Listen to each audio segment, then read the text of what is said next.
welcome to the illustrious Thornbury Manor. It is a very special evening this evening, and guests have been arriving all throughout the day. Today is Harleen Thornberry's birthday, and Harleen Thornberry is a very, very famous painter in Einquell, and today she is your target. Today's gallery showing and birthday celebration will be taking place at the Thornbury estate on their private island. With the weather rolling in fast, it is very clear that once you arrive, there will be no leaving until the very next day. Now, on tonight's revenue, we have many guests, and we also have staff present and absolutely ready and willing to assist at any point, so you think. And among that staff, we have notable members such as Bon Arlo, who you may know from Dodo Studios games, and a newcomer named Alabaster. Alabaster is a rubber hose, and there's absolutely nothing you need to worry about from her. Elise, you've been assisting in prepping for the decorations and setting up for the gallery showing this evening. Have you been up to anything else in the meantime? Well, I have been keeping an eye on the preparations and making sure to keep my eye upward, so to speak. So, Elise, as you have been helping, as you do, Francis, the head housekeeper, and Harleen have very much been, how do you say, conniving, perhaps. But that's not necessarily your problem right now. And for the rest of you, you all have received your invitations and instructions separately. I suppose the very first to arrive off the boat would be Professor Periwinkle. But Professor Periwinkle is not alone, are they? Periwinkle is not alone. They are accompanying their good friend Miss Blair, who is a ambassador. Ambassador with the Missourian people to Greater Einquell and other continents. Madame Blair normally is accompanied by a Missourian who goes by the name of Jean Blueberry, but Jean is unavailable.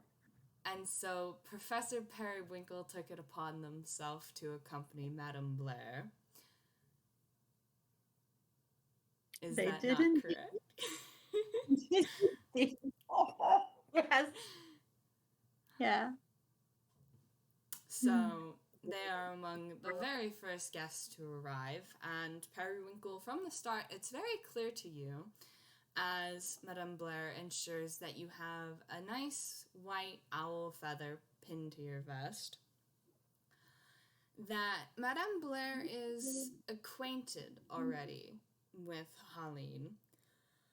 As the door opens and your conversation between the two of you is interrupted by the appearance of a, you would hesitantly say, aged elegantly, Toon, who looks rather excited to see Madame Blair, and is probably closer to a head taller than you, and thus much shorter than Miss Blair, as you two are ushered inside with warm words and fond, well, I suppose Jean isn't coming then.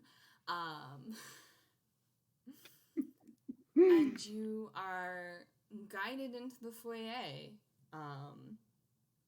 And before you, this impressive looming mansion unfolds.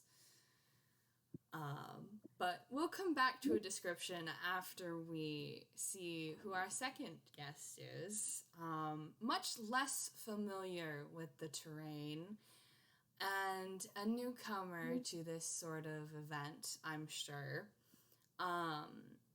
Senor Scarlett, you arrive second. I'm sure you tentatively pin on your owl feather, and you are a little intimidated by this clearly 2-3 story mansion that just looms above your head. Yes, but he has accepted the invitation, and it's just the formality of attending as well. So it is quite best to just simply put a nice big smile there, and it's surely nothing's gonna go wrong in this sort of event. Surely. You, however, are greeted at the door by a Reelkind tiefling who gives you an almost unimpressed look as he looks you over and says, "Hello."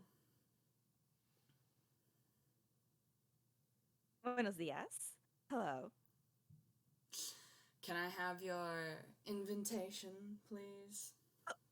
Oh, surely, yes. And yep. And Scarlett pulls out just the invitation, all nice and proper.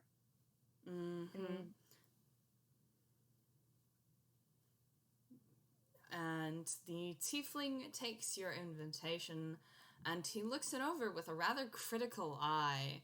And he gives you a once up, once down, and nods more to himself, it seems, than anything.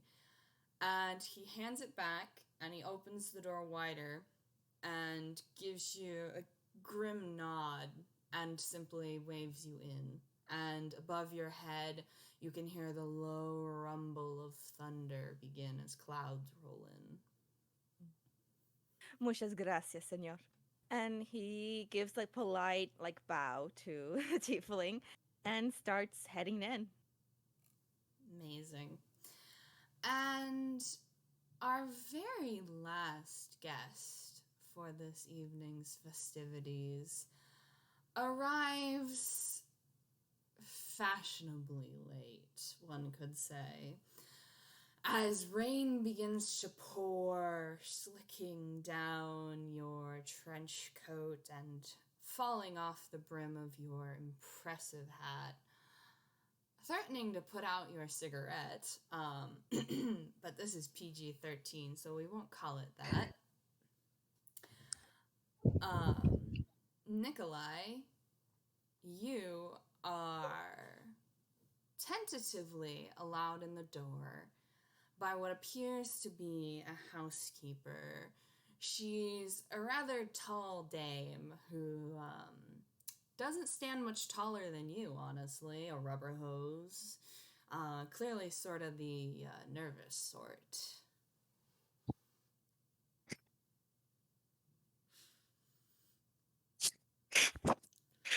Sorry, I got a little nervous. Oh, we almost made it through all the dramatic introductions. You can do it. Don't worry about his doll face. And I'm sure things are going to be just fine. This rubber hose Toon looks a little startled at your persona and gives you a bit of a second look as she studies your invitation. And then another whenever she seems to realize you're missing something, but she doesn't say, as she lets you in the door, and the rain begins to pound harder and harder against the windows. As always, the rain always accompanies me wherever I go. Amazing. I think it followed me from the city. Amazing. Me as the DM is saying that. I'm just this cast. So, as all of you had come in, the foyer had unfolded around you, it seemed, almost like a storybook. To your left and right, immediately in the door, there are stairs up to the second floor.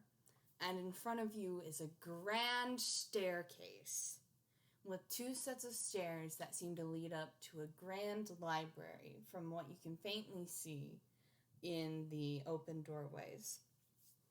But straight ahead under the stairs, you can see grand glass doors that seem to lead into a ballroom that most of the other guests seem to be gathering in.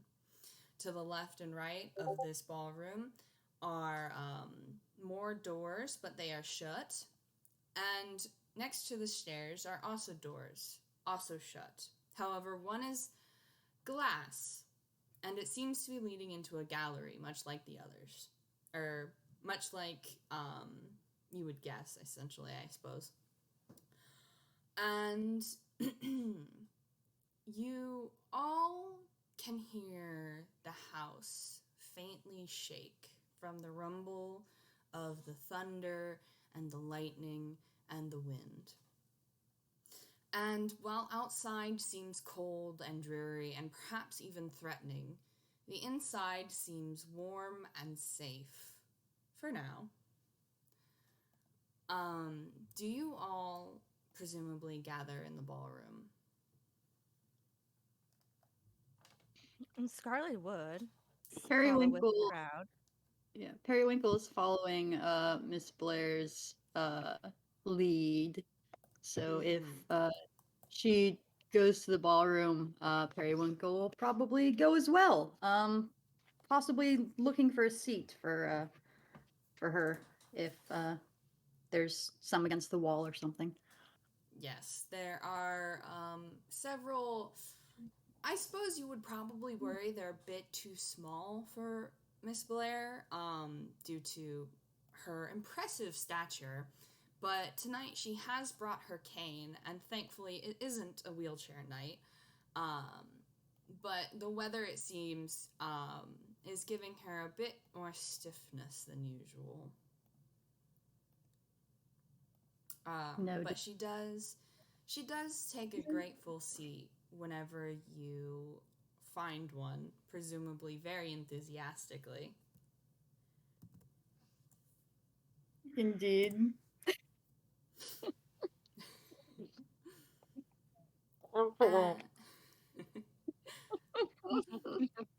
She is very amused by her little professor.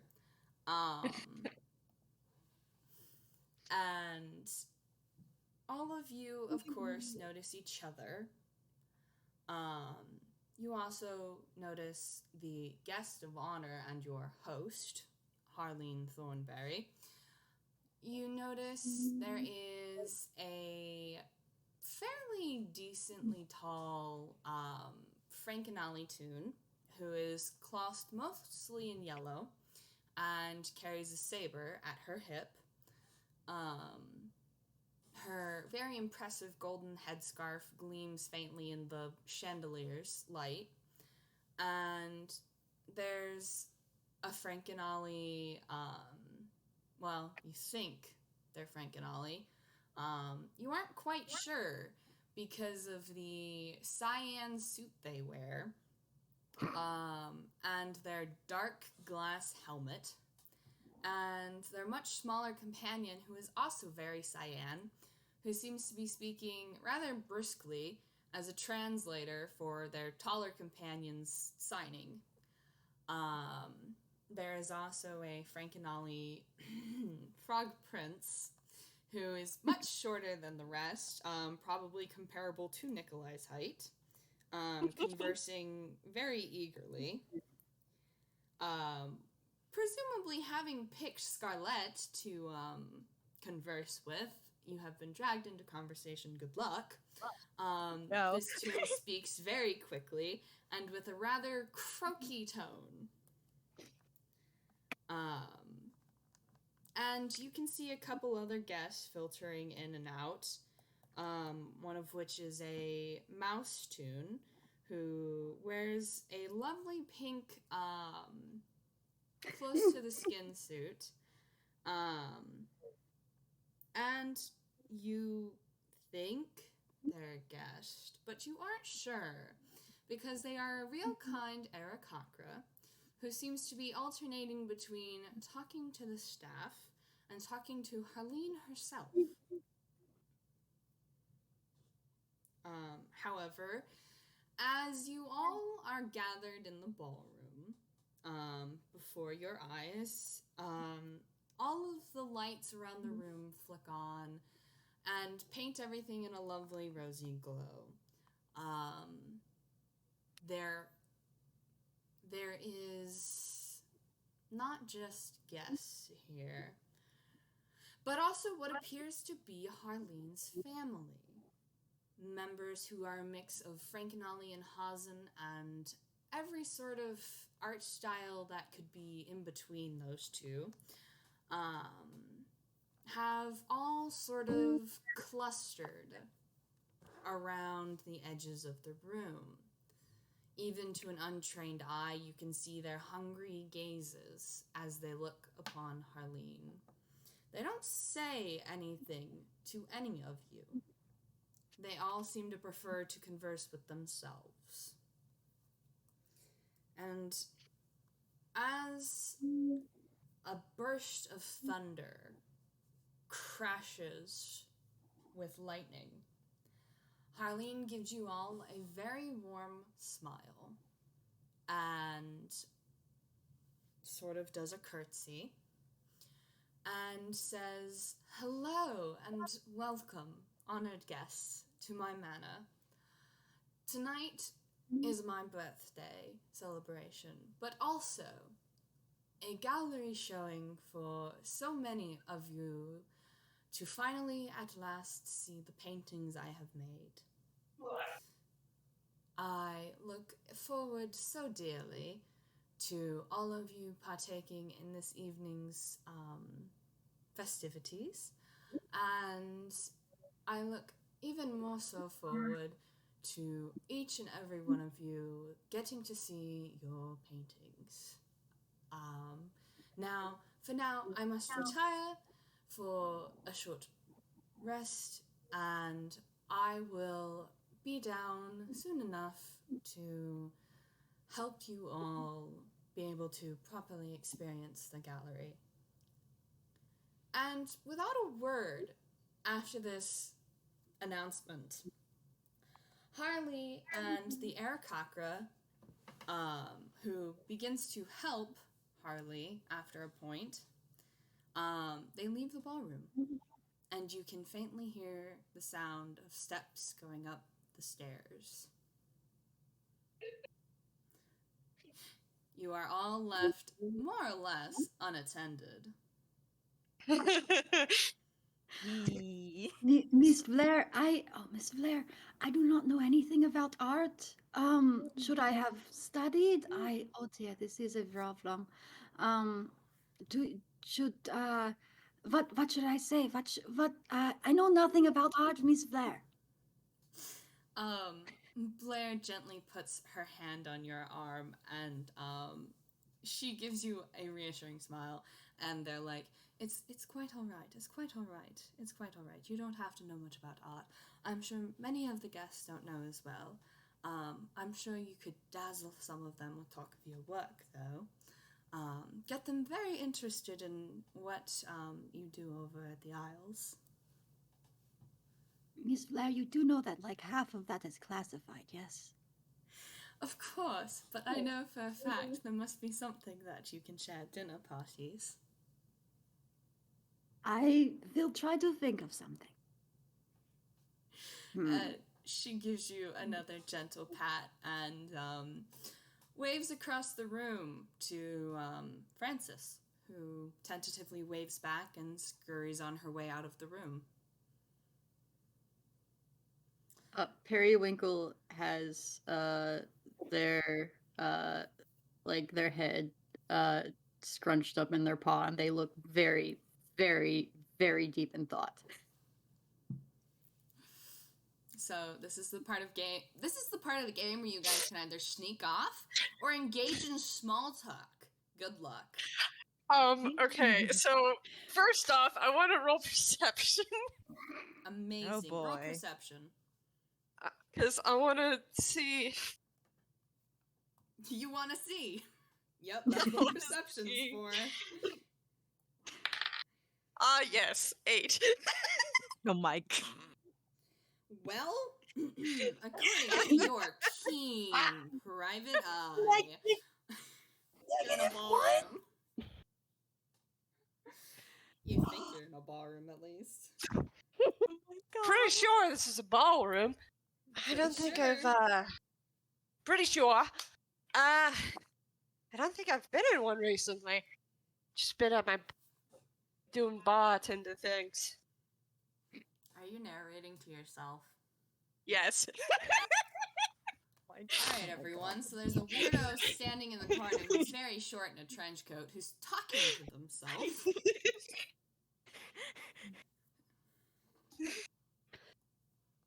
Elise is going to try and sneak. Actually, gonna really quickly roll a d2 because there were 2 people that they wanted to sneak off for, and okay, they're going to. She's going to try and sneak off after Francis. Okay, roll stealth. Yep.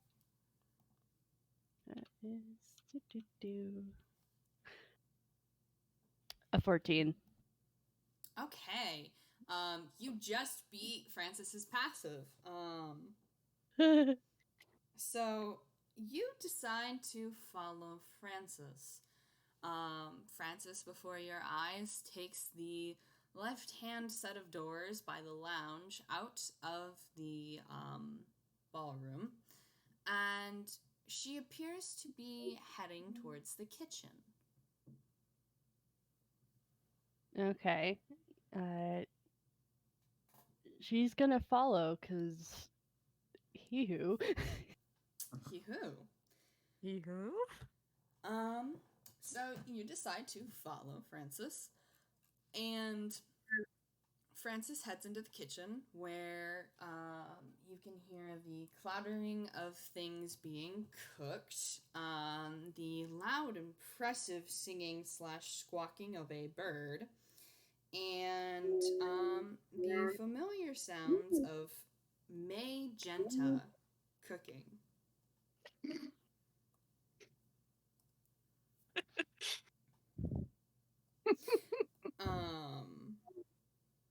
Magenta is a UPAN, vaguely bird-esque Toon who is gleefully singing and squawking away, wielding some rather impressively large knives. And you can see Francis walk up to good old May, and they begin to whisper to each other.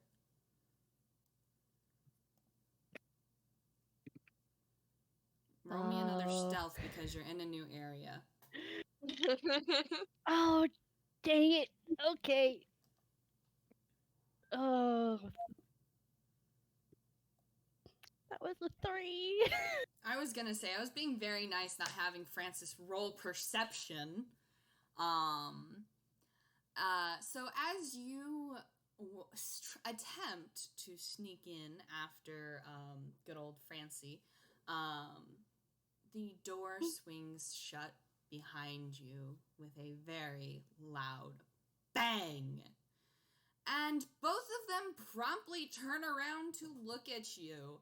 And May's sharpening a very, very sharp knife. you aren't quite sure how they do it. It's to the viewers, it's kind of VeggieTale style, where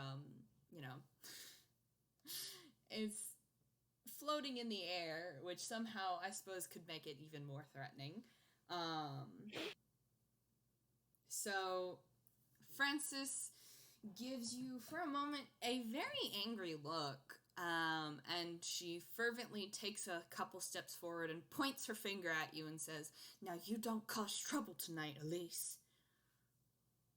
Why would you ever expect me to cause trouble? I was just trying to ask. I was just trying to see if there was anything else I could do to help. You know, try to make this night as perfect as possible. Just gonna roll. Oh, okay, that was a nat 20. Okay. Francis gives you a very suspicious look, but then very slowly looks at looks at May, not Francis. Francis looks at May, and May sort of cocks their head at you and slowly nods at Francis. And Francis shoves a large platter of essentially finger foods at you and says, "Make sure nobody bothers Harleen until Harleen is ready. That is how you can be most useful tonight, Elise."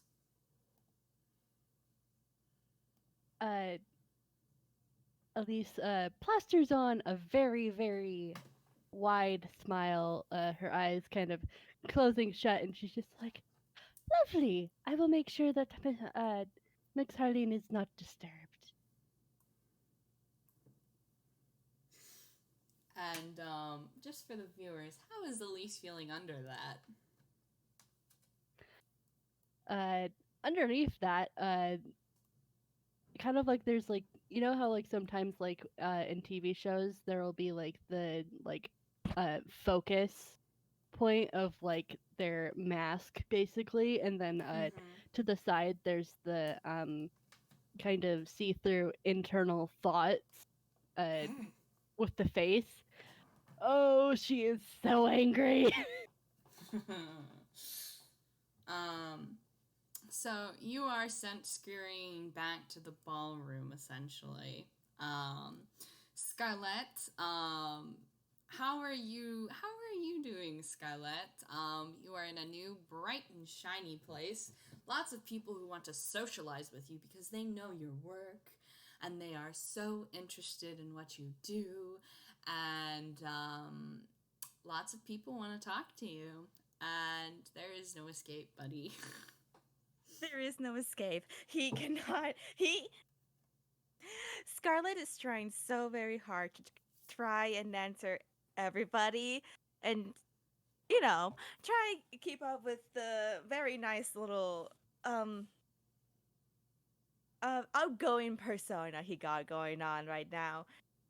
Answering any questions, being super, super polite. And just letting himself go with the flow of all this, because oh boy, he is not very used to these high class social events as much. So as you are socializing, and these other tunes come and go, you have the chance to, of course, observe the party. Go ahead and roll me perception. This will be specifically on the people. Oh, great. Got 5. 5. So a 5. Goodness gracious. Yeah. It seems all of the guests specifically who aren't related to Harley are the ones who are being very sociable with you. It seems that all of Harleen's family members are continuing to not be interested in your existence at all. I just want to ask one thing, has any of Harleen's family members gone towards where Harleen went? A few of them probably looked very considering. I can give you brief descriptions of everyone if you would like. Sure. I'll take those. Yeah, I'll give you a brief description to be nice, and if you want more information on any of them, I'm going to have to make you roll insight. So Wonderful. good luck with that. There appears to be, specifically, at least two of them, the children, you can guess they're the children, who look the most like Harleen. One is a dame who, looks like she hasn't exactly aged the best, with somewhat squinty, stern expression behind her glasses, as she is conversing with, a taller man who looks more Frankenelli than Hoslin, and you can guess that he isn't related to Harleen. You could also, as a note, roll history to see if Nikolai knows anything about the Thornberries. Yep, I will roll history. Yep. Because I will say right off the bat, there are 1, 2, 3, 4, 5, 6 members of the family here tonight. Wow. When it rains, it pours. Natural 20. Amazing. That's a 23. Yep. Okay, you Looks know like so I did my much. homework. Is this just fucking Noir talking to me, the DM, and I just have to deal with being addressed directly? Well, you see, I did my homework before coming here. And the DM puts their face in their hands. You know a lot about the Thornberry family because of this. You know that Harleen had 4 children. Lindy, Walt, Hugh, and Nail. Unfortunately, Nail is no longer with the living. Dearly departed. But Nail has been survived by his wife, Jovi, and their daughter, Mag. The eldest daughter, who is Lindy H. Thornberry, is married to a man... Yeah, Lindy Hupp Thornberry, is married to a man named Bichard, who worked for the family before marrying Lindy. And so tonight there is Lindy, Bichard, Jovi, Walt D. Thornberry, who is another son, Mag, and the black sheep of the family, whose name is Hugh, but allegedly he goes by the nickname of Libel. And they're all here tonight, and with your very impressive private eye gaze, you can see that Lindy and Bichard are conversing. Jovi is hanging out by the punch bowl, affectionately called. Walt is the one who looks most like he wants to go after Harleen. Libel is strewn out across the chair, just chilling. And Mag is sort of hovering between her mother and the door.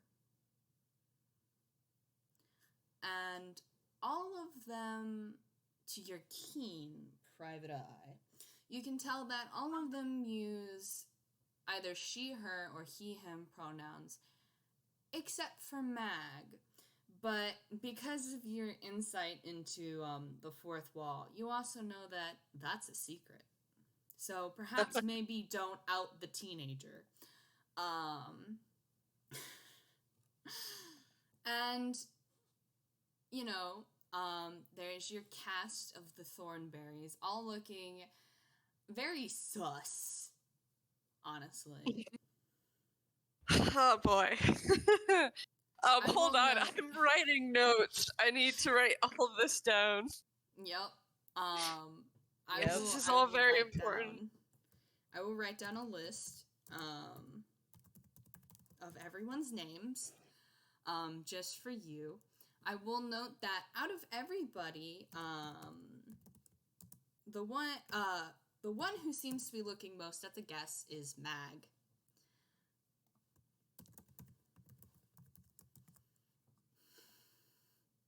Also, yes, for recording posterity's sake, I did name the man Bitchard. Yes! Yes!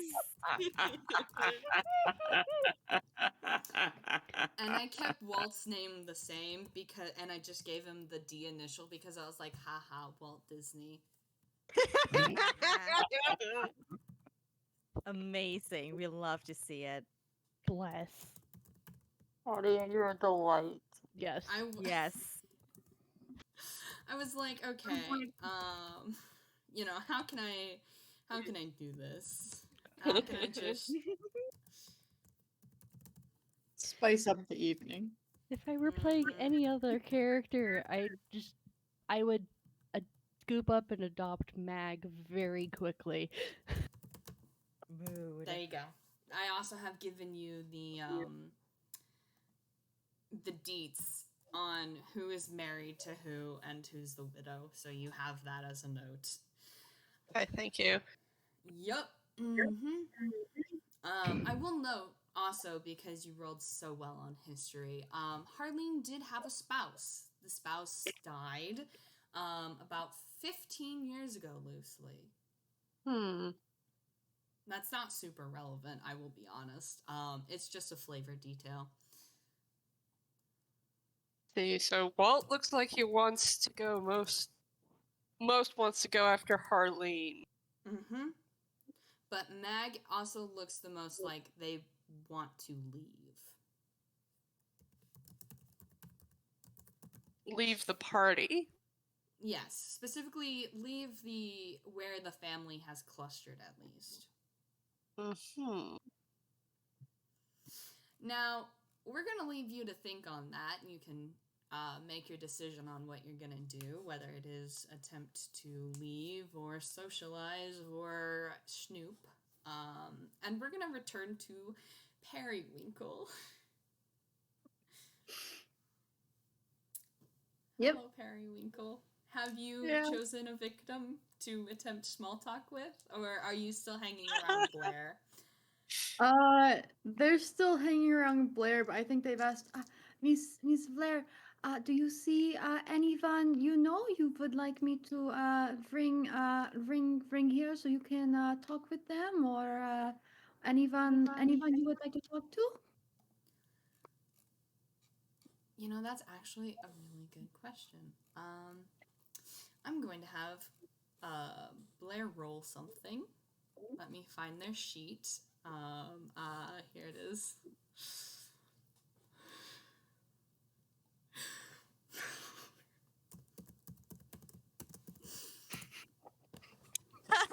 So that's a 27.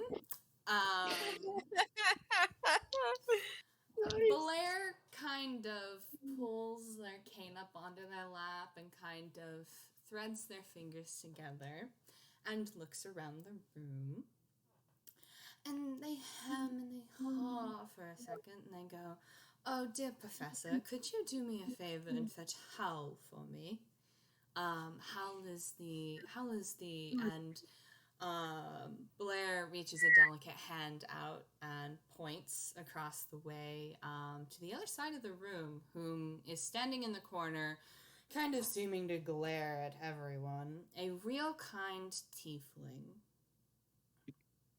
Okay. I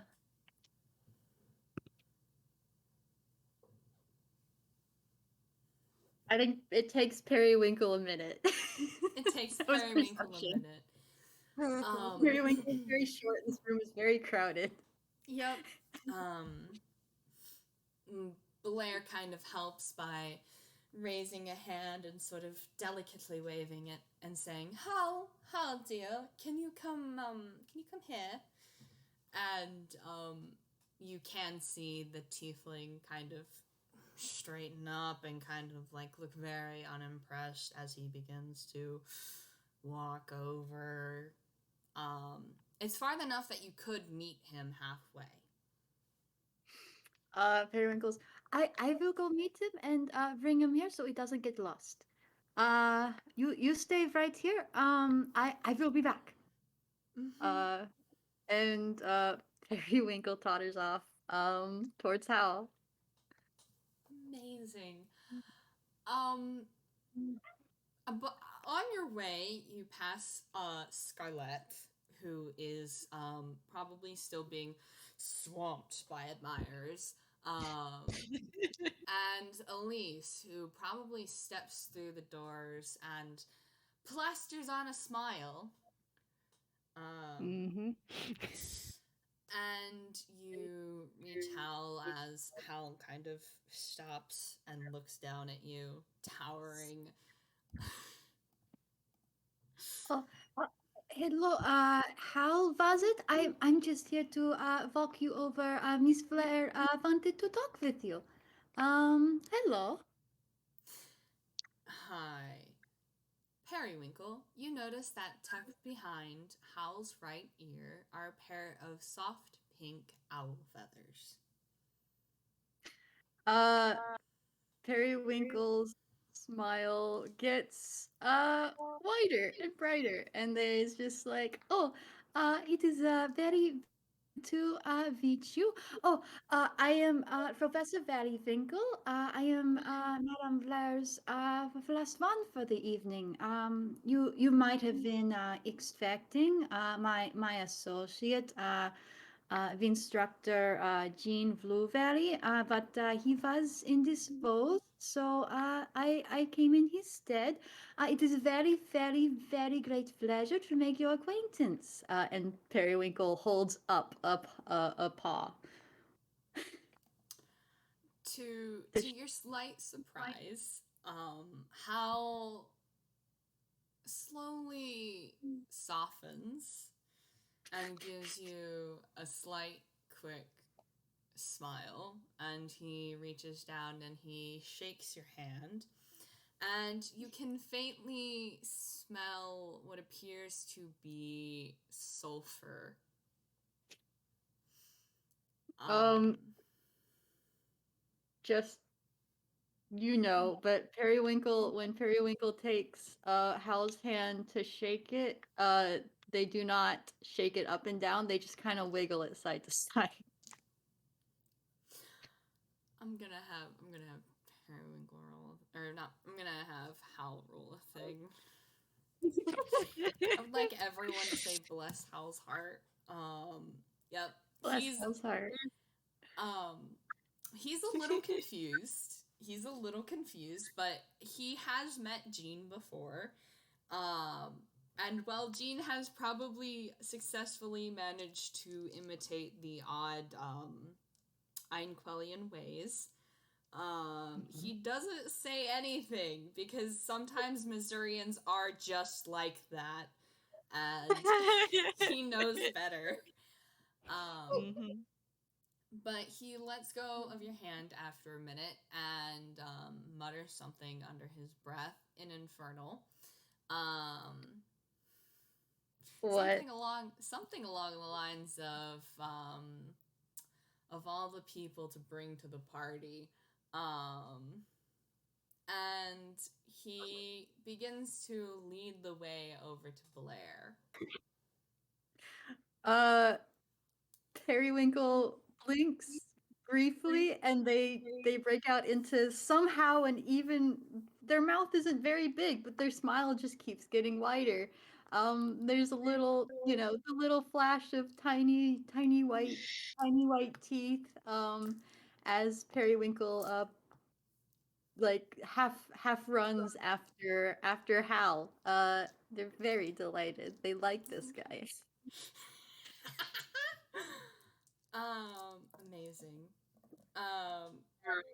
Can I roll a stealth? Yeah. What is everyone else doing?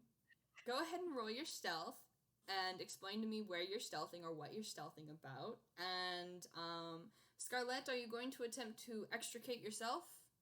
And Elise, you have safely delivered your tray of whatever the hell these finger foods are. What are you two deciding to do? Oh my god, that's a 6, buddy. Oh my god. What I was going to try to do is go to where Harleen and the Aarakocra disappeared and just look up. It's a staircase, right? Yep. It's like a master sort of staircase. If you scroll back up to the map of the first floor, you would be going out the appropriately labeled ballroom little line there that represents the doors. And the curved stairs that go around that door go up to the second floor. That's where I'm going. Yep. Unfortunately, I would have to say, as soon as you leave the ballroom, no one blinks at that necessarily. But as soon as you sort of walk to the bottom of those stairs, there appears the tall, Reelkind Aarakocra at the very top of the stairs, leaning over the railing to look down at you.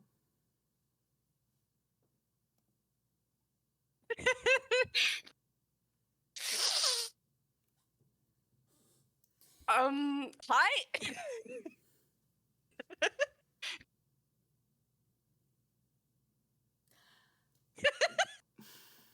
Bond, you can tell that this they them is a bit of a hard cut type.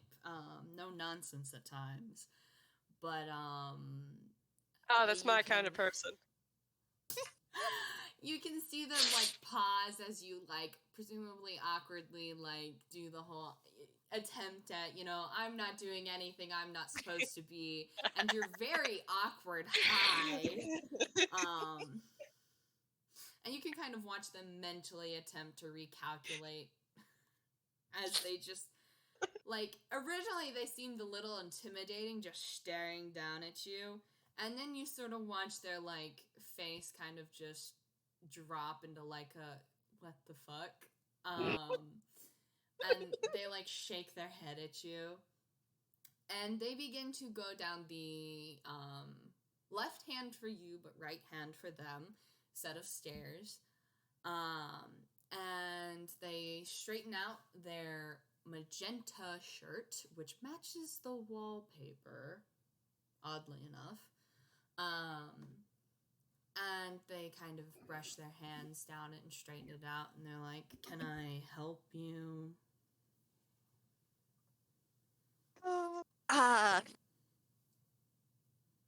Sorry, I don't remember where the bathroom is. Alright, 1 second. Bob's gonna roll sus on that. That's fucking the oldest goddamn trick in the book. Roll me deception. Yup. Are you kidding? Do you know who Bond deals with on a daily basis? Nikolai does not.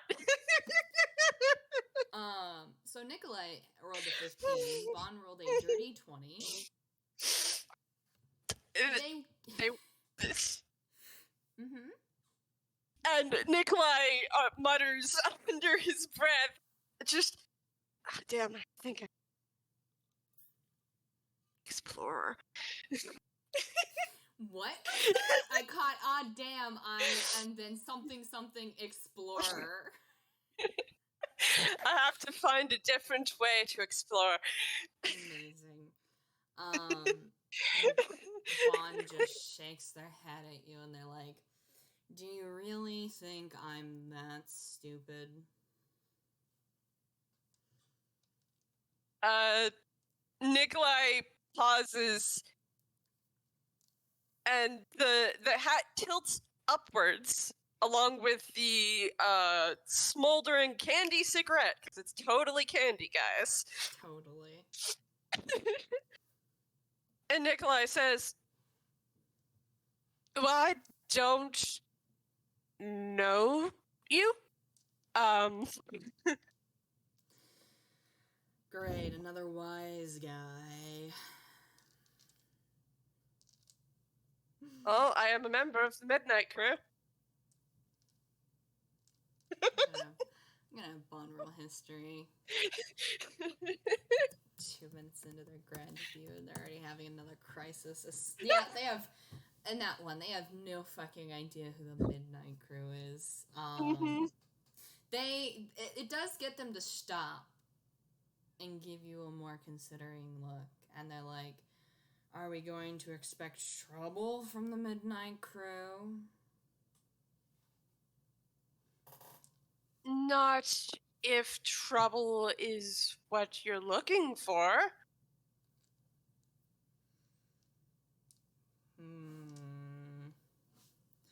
Whatever your reason for being here, if you could refrain from snooping. Or at the very least, and Bond takes sort of a lofty step down to the ground level to tower above your head, and they lean down and slowly sort of like press a finger to your lapel. As long as you're snooping about, at the very least, don't get caught. Gun roll insight.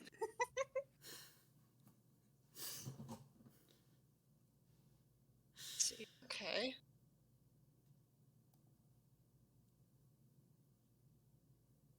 Okay, so That's 13. You can tell that at the very least they're being very serious. They don't really seem to give a damn if you're going to look around. It appears they almost expect it.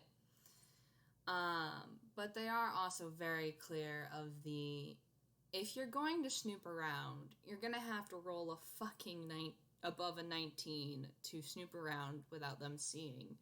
And they don't want to see you if you're snooping around. Mm-hmm. It's a get fucking good scrub.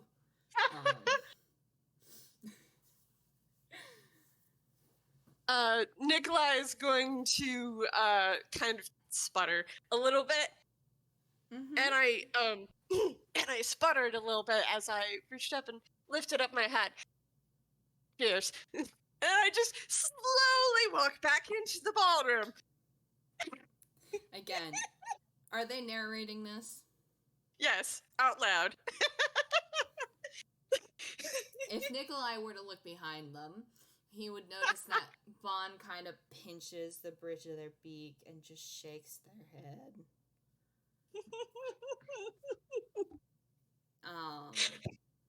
Let's check back in with Elise. How are you doing, Elise? Are you going to attempt to sneak off again yourself?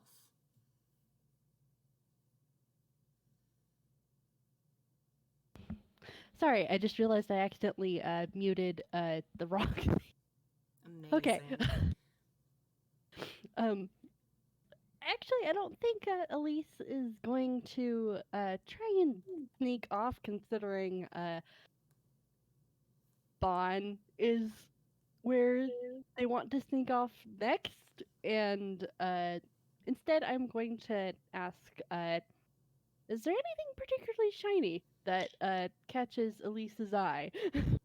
I mean, for sure, the other Thornberries probably have a fairly decent, watches and jewelry and such like that. But that's gonna be a bit harder to. That's gonna be a little harder to fix, or rather, steal in this case. Including Mag, who appears to be wearing some sort of pendant. There are, of course, the other guests. Things like Madame Blair's exceedingly fancy pearl earrings and such, and this and that, like the I made the mistake of looking at the gallery. The very shiny gold headscarf that the one of the guests is wearing. There's, of course, all sorts of the fancy chandeliers. And probably not the nice silverware is out, but a decent set of silverware. For the punch bowl specifically, so things like ladles and spoons and a crystal punch bowl. Just kind of nodding. Unfortunately, this is a ballroom meant for ballroom dancing. There's not exactly a ton of stealable things that aren't on someone's person. I'm realizing that. You can always try and steal from somebody, but again, you're gonna have to beat a 19 on sleight of hand because Bon is standing in the doorway now, watching. Yeah, no. Elise is kind of just. They can't really do anything with them around, so. I mean, you could always try and get rid of Bon. I do think that Elise is going to at least slide up to Bon and just kind of plaster on the biggest smile she has and just go, "Oh, Bon, how is Mix Helene doing currently?" Bon kind of slides their gaze over to you, and their face is flat and neutral, and they're just like, Harleen is fine. Oh, that's good. I was a little concerned when Mix Helene had to retire for a little bit, but I'm glad to hear that they are in good hands with you, Mix Bon. Bon kind of looks at you and then looks back to the other side of the room, and they don't seem to blink at all. And they're just like, well, thankfully I've been here for about a decade now, so I know what I'm doing. And you can roll insight if you want. Okay, let's see what her modifier is for insight. Okay. Do. Doop. A 23. So sweetheart, that was absolutely a dig at how new you are. Yeah. Bon does not give a single damn about your alleged concern for Harleen. They are telling you what you need to know, only on a need-to-know basis, and, you know, Bon doesn't trust you. For good reason, of course. Just going to kind of just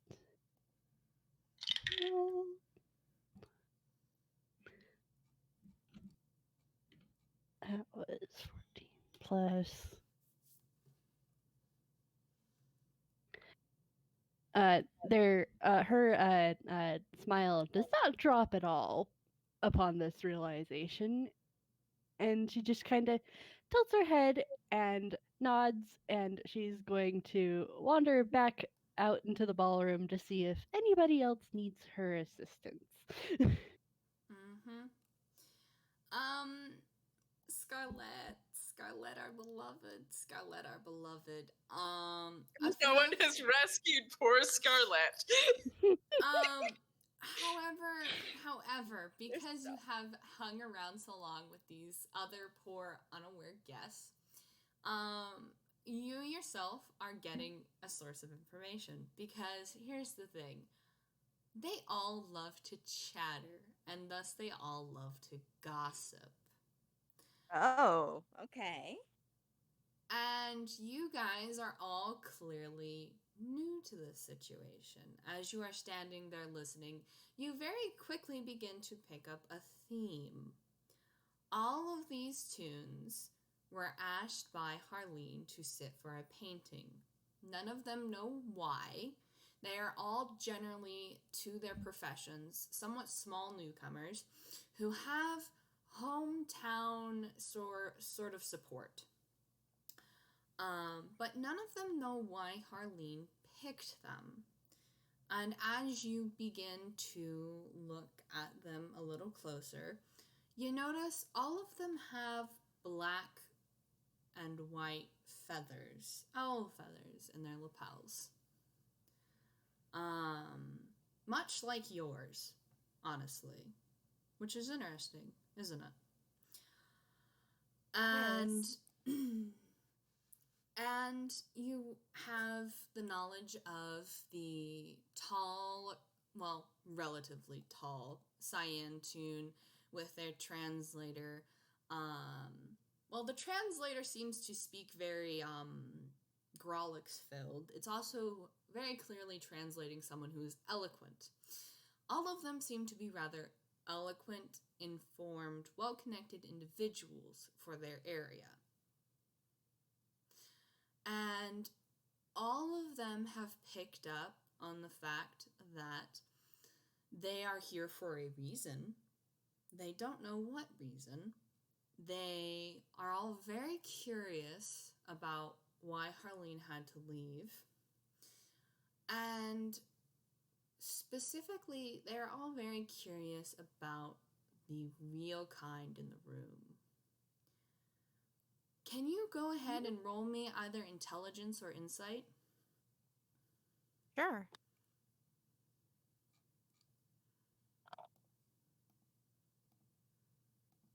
That is. Hold on. Mm-hmm. That's a 9. That's a 9. Okay. You have a feeling there's something to that, but you don't know enough about the Reelkind. Just that one of them appears to be Harleen's nurse.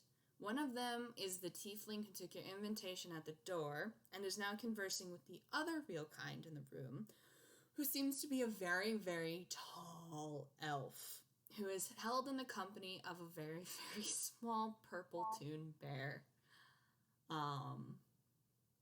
You don't know anything about these 3 people, but for some reason, they are the only Reelkind in the household.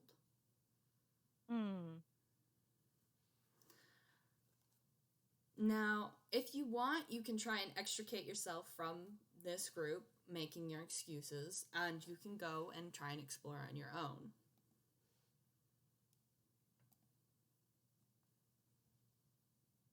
I think Scarlett has had good enough conversing with the peoples.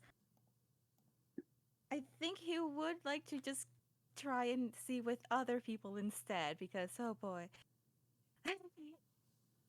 So you have, go ahead and roll me a perception to see who all seems to be the safest available run away and talk to them or not talk to them. Mm-hmm. Perception, right? Mm-hmm. Yep. That's a 13. Okay, so the Frankenelli and Hazen mix of family all seems very intimidating, except for the small, teenager, young woman-looking Frankenelli-Hazen mix, who's kind of standing in the corner, holding a book to her chest, who looks somewhat uncomfortable. There's also the Reelkind Aarakocra by the door, who, much like your keen eyes spotted the tiefling earlier, seems to be keeping an eye on everyone, while said tiefling is busy conversing. Otherwise, there's a very rude-looking Frankenelli Hazen, who's away from the rest of the family, but you know that he is related. Mm-hmm. Actually, I think Scarlett would try and go to Mag, even though Scarlett doesn't know who that is, because a lonely person is can be good conversation and just having both of them have a better time than they're having right now. Um, okay, as you approach, you can faintly hear this small youngish girl sort of quietly talking to herself as she clutches this large hardcover book with what appears to be some sort of manila folder sticking out close to her chest. She looks at you as you approach, and you catch just the tail end of her murmuring, "Where's Morticia?" And then she seems to quiet as you approach. You stand probably about a head or so taller than her. Scarlett is gonna give just a big smile and a deep bow at her at and just like buenas noches. Seems rather lonely being here on your own.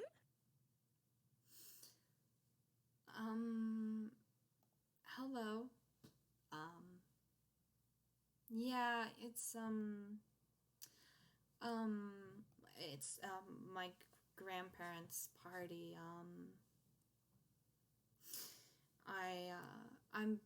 I'm not really, I just got back from a term, so, and she seems kind of nervous. Scarlett gives like a nice like nods and such and like, oh, you're related. She nods. And she very tentatively, like, puts a hand out for you to shake and is like, I'm Mag Thornbury. Harlene's my grandparent. Scarlett reaches out a hand and just firmly gives a nice good shake at it and just nods. I'm Senor Scarlett, but you can please just call me Scarlett if you so desire.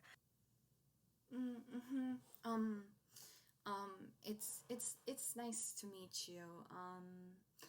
I didn't. You're one of the people that grandparent painted, right? Yes, yes. I do hope it was a good enough job in my part for the posing. Well, I'm sure it's gonna be really good. I didn't get here soon enough to be able to take a peek in the gallery or anything, but grandparents really excited. They think this one's gonna be a real showstopper, I think. Oh, that is marvelous to hear. Would you be interested? I can fetch you some food or water if you so desire. You seem quite nervous. Roll insight. Mm-hmm. I'm gonna have sweet old damn. Mag Oh, roll. damn. Oh, damn. Has Okay. not 20. So, there was an attempt at deception. And it didn't work with that nat 20. You can tell, Mag doesn't really want food or water. Mag would like to leave. They keep looking at the door, and the Reelkind Arakakra with, almost pleading eyes. But they don't seem to be noticed as, the Arakakra's gaze seems to fall onto the family. And as you watch and Mag looks, you watch one of the presumably male members of the family seems to finally get fed up with everything, and he throws his hands up into the air And whatever conversation he was having with the rest seems to come to a stalemate as he storms from the ballroom out the very door Harleen had left with Bon earlier. And you hear stomping up those grand stairs you had seen on your way in. So when that happened, can I have tried to Every single one of you can react to this. Scarlett, you are just the one who catches it first. Okay, I want to take off my trench coat. Just try to sneak again. Are I you get going to advantage put it in your itself. hammer space? Yes. Okay, we have a floating hat and pair of shoes loose, along with a Do I get advantage with my stealth? Roll me stealth. And if it rolls so poorly, I will give you advantage because you are getting yep, you are undressing for the camera, baby. I rolled a 3 again. Go ahead and roll again. Also, again, Nikolai is wearing clothes. I'm just being a shithead. The clothes are invisible, the coat isn't. We just don't know why, and we aren't going to question it. A 19 meets it, beats it. Thankfully, Bond seems to be distracted by the storming out of Mr. Walt D. And that gives you the opportunity you need to make your grand escape. You are loose in the household, unnoticed. Scarlett, as a note, as the door had slammed behind Walt, Mag had flinched and taken a step behind you. Periwinkle, across the room, you hear the door slam after a brief bit of shouting, and both Blair and Hal straighten up and look directly behind you at the door. Elise, you are more acquainted with the Thornberry's tempers, and you can see it coming, and you also have the opportunity to slip away if you so wish. She's gonna try, but yeah, that's what I thought. She doesn't get very far. Presumably one of the guests stops you. Probably the cyan-suited one with their translator, who begins to speak rather briskly to you about some sort of sealant. You aren't quite sure. Just gonna roll again. Okay, that is just to see how well. And with a 10, I feel like her smile kind of cracks a tiny bit into a scowl for the briefest moment, and then she kind of quickly recovers and starts nodding along to what the guests are trying to ask her to get. Periwinkle.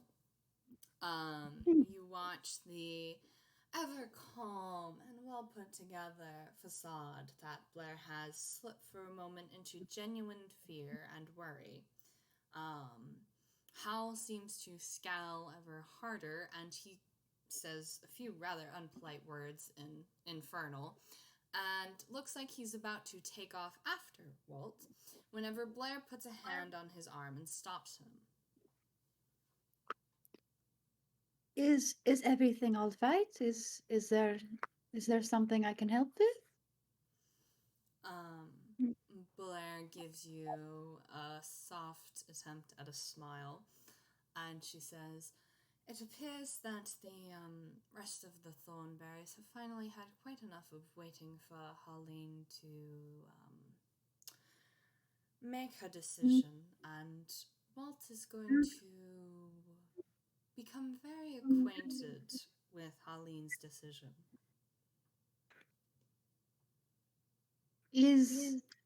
Is this what you What you said about some of the evening's festivities going away. I'm gonna have Blair roll a thing because she's torn between absurdly fond of Periwinkle and how clever Periwinkle is, and also just having to keep her part of the thing secret. That's deception. So that's an 8. Oh my god. Periwinkle has known Blair for a while, Yep. and You Blair's want. very used to putting down her facade around Periwinkle. Because Yep. usually it's not something you have to keep up around Periwinkle. Mm-hmm. Because Periwinkle's Periwinkle. Periwinkle is Periwinkle. Blair kind of looks at Howl for a moment, and he seems to like scowl even harder somehow. And Blair looks back at you and says, Periwinkle, dear, I do believe, as one would like to say, the festivities are only beginning. And with that ominous statement, we're going to take our first break because we're about at an hour and a half. Aw, dang. Don't worry. Don't worry. With Nikolai sneaking up after Walt. Yep. Because that's what I'm doing. Yep. Gosh. We'll be right back after these messages. There's gonna come a point where Periwinkle's just going to respond to Howl, also in Infernal, and they're gonna realize that this entire time Periwinkle has been hearing all the stuff they've been trying to talk to themselves. It's gonna be fantastic. Oy.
Oh yes, me talking my ability to continuously monologue up. Me in game, nervous, and or Nikolai, nervous. Because I think I can say now because I tried to roll deception. That's a straight D20. His modifier for charisma is 0. God. I freaking love audio min-maxing all of our stats so much. Periwinkle's charisma is also not fantastic. That's amazing. I love it.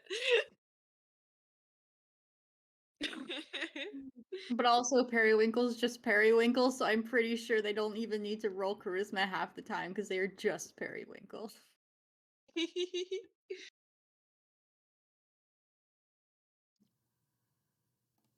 I love your idiot he-they so much. Another fun fact, he's not an idiot. He's Noir just is so terrible at good. lying. He's just He's so so terrible at valid. lying. So Val. Heart was like, I'm gonna have this character narrate everything, and I was like, okay, bet. Here's your stats, honey. Turns out I can't narrate everything. Too nervous. Bless your heart. It's a mood. Gently It's a pat. mood. Do you guys I was want like- to know? Go ahead. At least Yeah. no one can see his face. I love that, like, they're literally invisible, and their deception is still totally garbage. The character narrates everything to himself. How can you be stealthy whenever there's just a voice from God, I guess? Periwinkle would think that. And Nikolai narrating himself. Damn, I should have. That little damn muttering. That was Nikolai narrating out loud. He can't lie worth a damn because he narrates himself lying.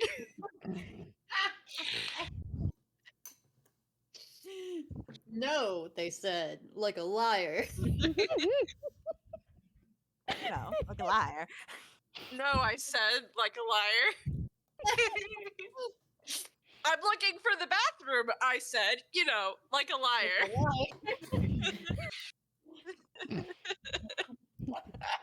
I would like I'm to looking for give the bathroom. everyone, like a liar. I'm looking for the bathroom because that's the first thing that popped into my own head.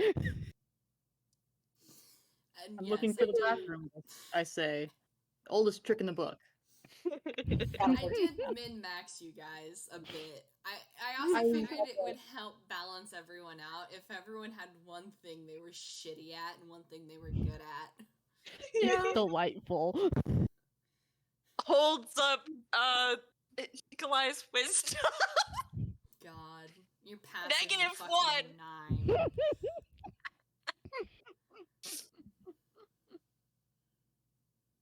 The festivities have just begun. Okay. How is everyone Bill. doing? I'm delighted. Good. I'm having so much fun, even though Nikolai is a lot more nervous than I expected him to be. Maybe. I mean, let me really quick look at this height chart. I have Nikolai and Vaughn next to each other. Nikolai is approximately half of Vaughn's height, not including their fucking 30-foot wings.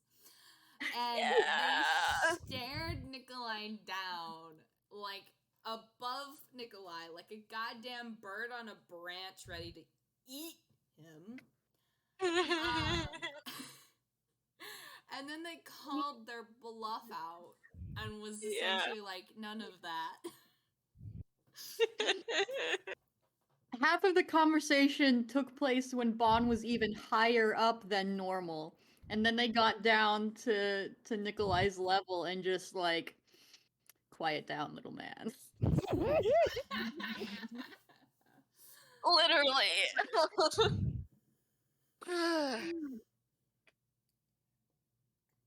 Me holding up the Midnight Crew. I guess that's canon now. Amazing. That's canon. Is that like a band? No. It's a Homestuck thing. Oh gosh. It isn't a Homestuck thing? It isn't. It's actually like a song from the old songs. Yeah, I was gonna say that was my joke because it's like a song, but do I have to Homestuck police you? No, actually. Cool. No Homestuck police for Just- now. Just the you'll have to find out what the Midnight Crew is because I'm not going to tell. That's fine. That's all good. Also because Bond doesn't know. Look, Bon isn't paid enough to do research. Is Bon even getting paid for this? Yes, actually, they are under Harley's employ properly. Good. Good. I also, yeah, they're getting paid. Not enough for this, honestly, half the time. I'm just sitting here. Did you guys like the party guess? Yes. Yes. Even though my character had absolutely no desire to interact with them. Mm-hmm. Mm-hmm. My character has been interacting with them a lot, apparently. I like them all very much. It's just Elise is Elise. Yeah. Apparently sticky fingered. Staff. You can see why Bond doesn't like them. Yeah. Yeah. All right. Are we ready to get going again? Or Yes. audio? I would just like to say I am very proud of the Among Us bootleg. Yes. So good. I thought it was very funny and thematically appropriate. You're welcome. Yes. Oh! You don't get it? Now I do. There you Wait, go. wait, I have to ask, just because I can't remember which one is the interpreter. Which one is the one signing? The one signing is the tall one. The very small one is the cursing translator who speaks a lot of Growlix. Because I thought that was funny. It is That funny. is funny. Yes. Like, that's what I thought, but I couldn't remember for sure. I will reset the scene for everyone if we're ready to go back to our places and continue the play. Places. So, as we return to the scene of the crime, no, not yet. We have a cut between all of the different players, or rather the player characters in this little game we're playing. We have Nikolai Noir, who is divested themselves of their very fancy coat, and they are now following after Walt D. Thornbury, who is stomping rather loudly up to Harley's office door on the second floor. You have Elise, who is being politely, or not so politely, being talked to by some of the guests, and prohibiting her from escape. We have Scarlett, who has unintentionally, it seems, found himself a small child, or young woman, who seems very nervous and seems to know much more than she lets on, this grandchild. And we have Periwinkle, whom right as you hear the beginnings of shouting and slamming and pounding on this great wooden door upstairs, was just given a very ominous statement by Blair. Who would like to go first? Can I? Trad, you were gonna talk. Is it cool if Nikolai goes first? No, yeah, go. It was just gonna be Periwinkle being Periwinkle. You see, we love Periwinkle though, but we will Yep. follow Nikolai first. Yes. Because that'll be really fun to do Nikolai first. Nikolai, darling Nikolai, whom the DM holds very close to their chest and whispers sweet nothings into your alleged ear, having to do with your meta commentary. As you follow Walt up the stairs, he is stomping and raging, and you think he could blow fire if he really wanted to, as he begins to pound on this door with his fists, and he's going, "Harley, open up! We have to talk!" And you don't hear anything on the other side of this door. He is red in the face, and you swear steam is blowing out of his ears. As finally he seems to grow fed up with waiting for Harley to open the door. And you watch him grab the doorknob in one fist and shake it to make sure that it's open. And he throws the door open and promptly stops. He freezes in his tracks. Because before you, which you can very only faintly see around him, this taller man, is the still form of Harley Thornbury, with ink leaking from a wound.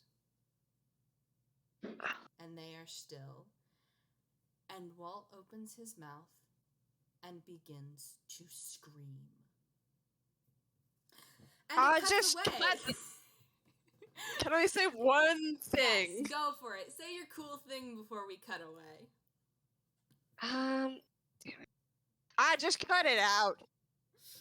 Amazing. It's just a body. Amazing. I love you so much. You break stealth just for that. Yes, break stealth just for that. Just to tell him to stop screaming. You know, Walt does stop screaming, but then he whips around, and he probably doesn't see you.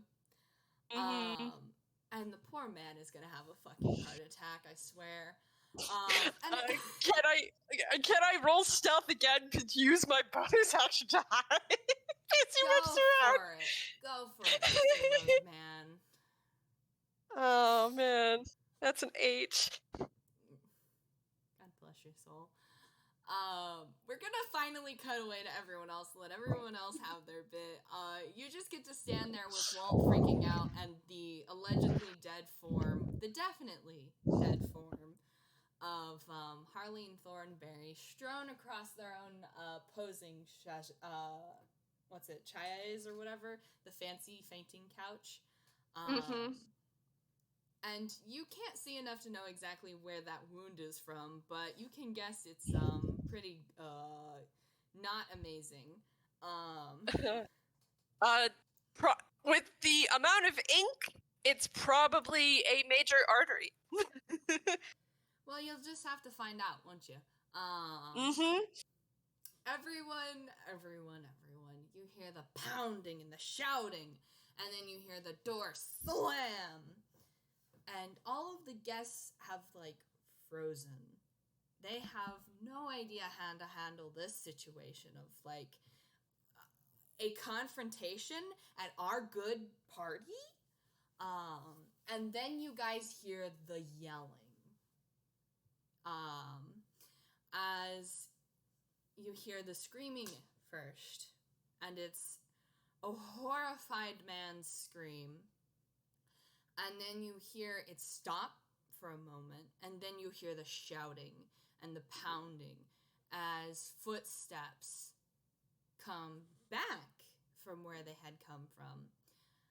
And you all have only a moment as you watch Walt slam open the doors and yell, "Harley is dead!" Oh, well, Scarlett's very surprised. What the hell is going on? Oh, is that what you meant, Miss Blair? Oh my. Blair's gonna roll a deception again because oh boy.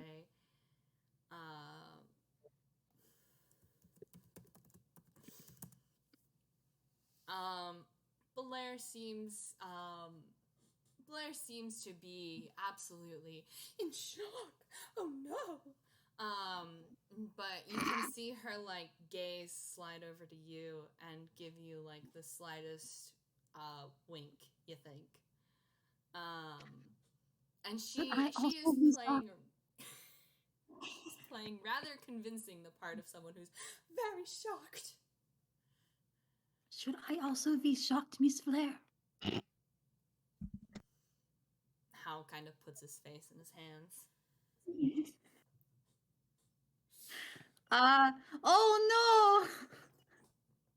A murder at a party. I've been to very many parties. This has never happened before. How terrible! Okay, Blair's trying not to laugh now. She's just like covering one of her she's covering her mouth with one hand, and she like very lightly pats your arm, and she's like, no, it's quite all right. It's quite all right. It's fine. Okay, so I just react normally. Yeah. Perhaps not quite as normal as you're used to. Okay. I did not do very. I did not go to the friendship university. You know this. I did not take acting classes. But You're doing lovely, my dear. oh, thank you, Miss Blair. I am very much trying my best.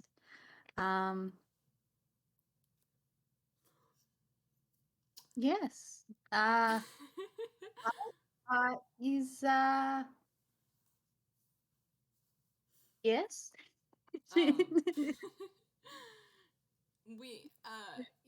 Blair is kind of like trying very hard not to laugh now because that's such poor timing to laugh right after there's been a murder. And Hal is trying very hard not to like scrub his eyeballs out of his skull, out of like just oh my god. And Which one?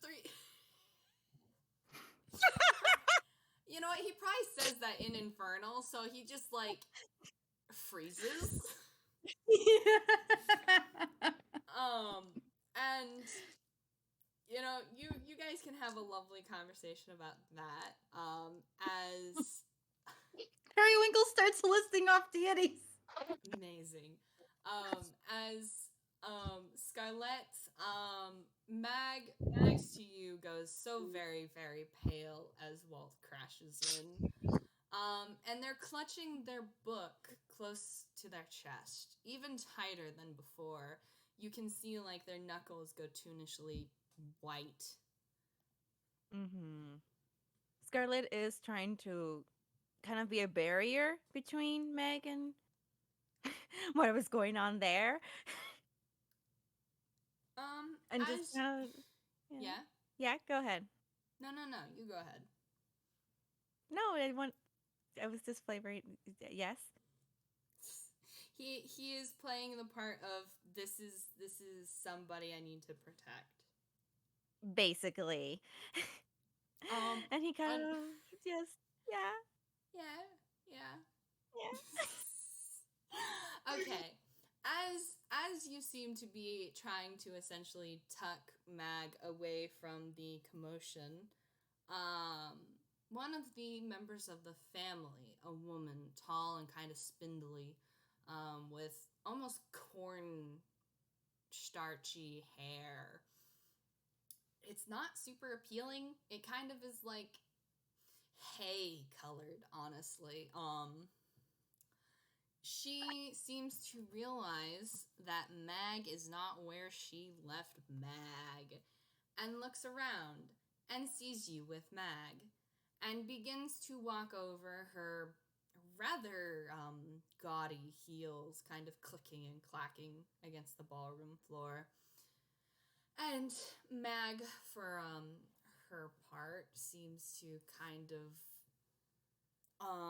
rather reluctantly kind of step out better into her field of view. And she comes over and she's like, "Oh, Meg, you're all right. Hello. And you are one of Harley's guests. It's awful what's happened." Yes, soy Senor Scarlett. I was just keeping company here,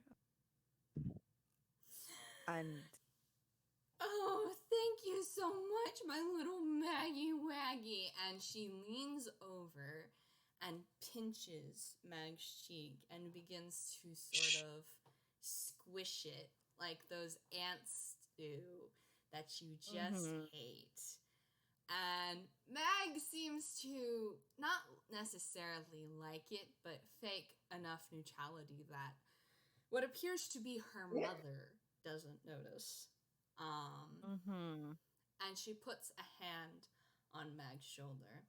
And she's like, "Thank you so much, Mr. Scarlett. I'm going to take Mag and we're going to go sit with the family. This is so awful. I don't know what we're going to do." yes, well, and Scarlett's gonna look at Mag and just like, if you ever need anything, I'll be right here for you, right? Mag pauses, bites her lip, looks only for a second between you and Bon and her mother, and nods ever so slightly and scurries off after the clicking and clacking and rather clenched hand on her shoulder. And she returns to the flock of thornberries, all of whom are swarming around Walt, demanding answers. There are raised voices, high-pitched and low and growling, and everyone seems to be either in shock or in anger or just plain confusion.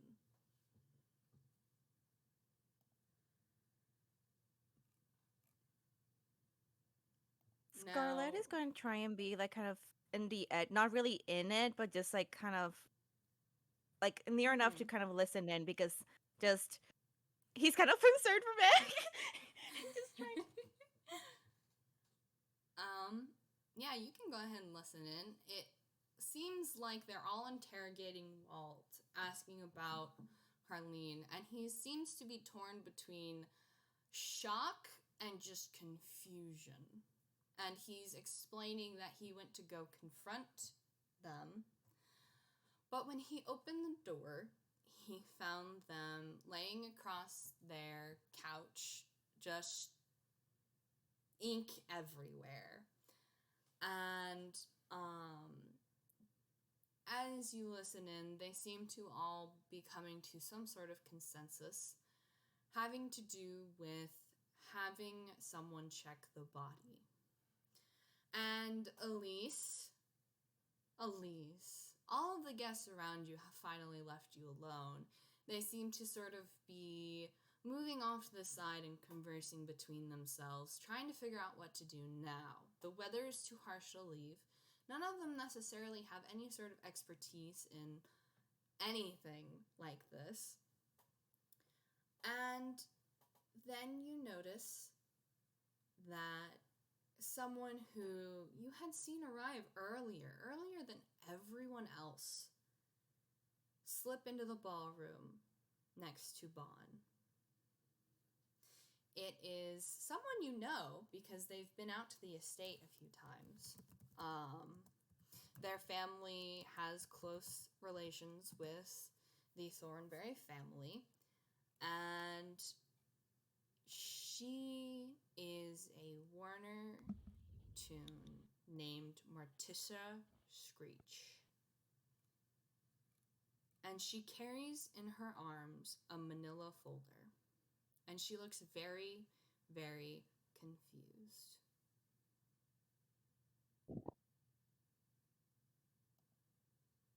Mm-hmm. And she and Bon begin to converse.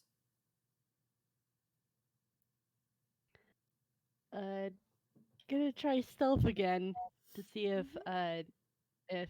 Elise can listen in on this conversation because Mm-hmm.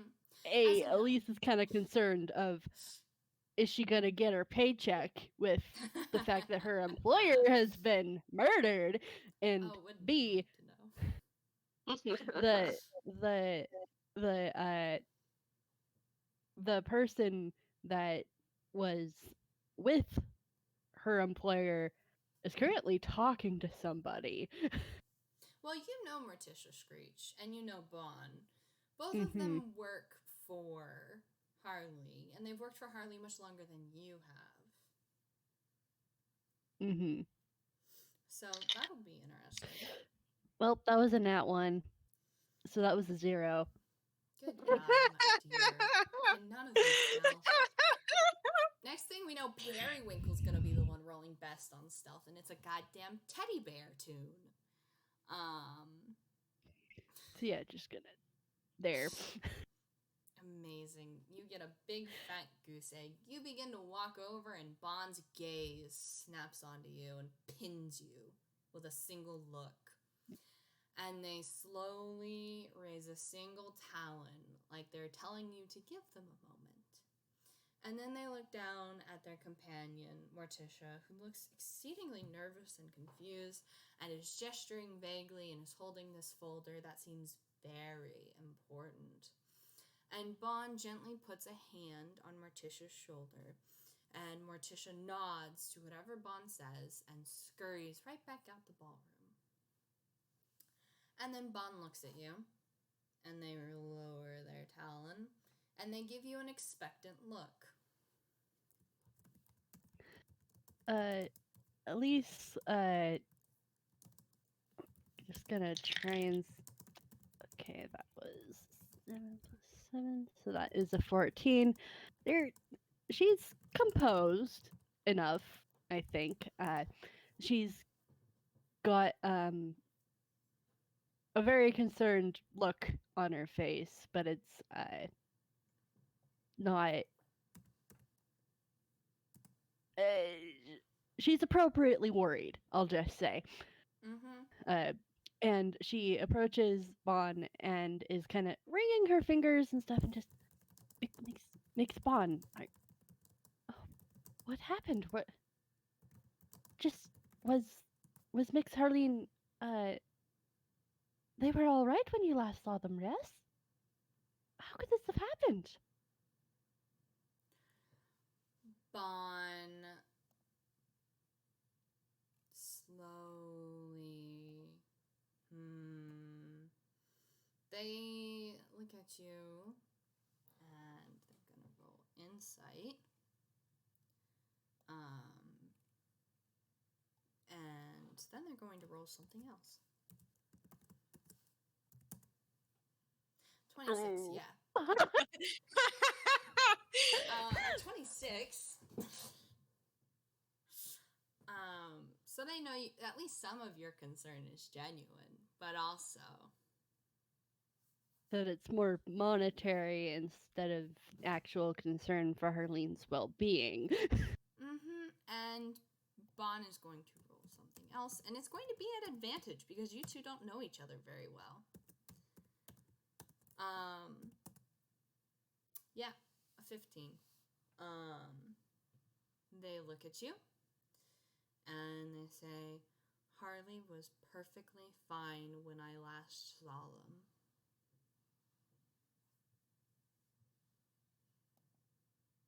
Did you see anybody? Well, and with that really high insight roll, Bon, you can absolutely tell that Elise is baffled by what is going on. Like, it's completely thrown Elise off her groove. And whatever she's been planning has gone completely out of the window, off her mind. What? What is going on? Bon looks around the room, and then they look back at you and they say, I left Harley alone in their office to rest, and I didn't see anything. Yeah, just Elise was baffled just for the fact that someone snuck past Bon, apparently.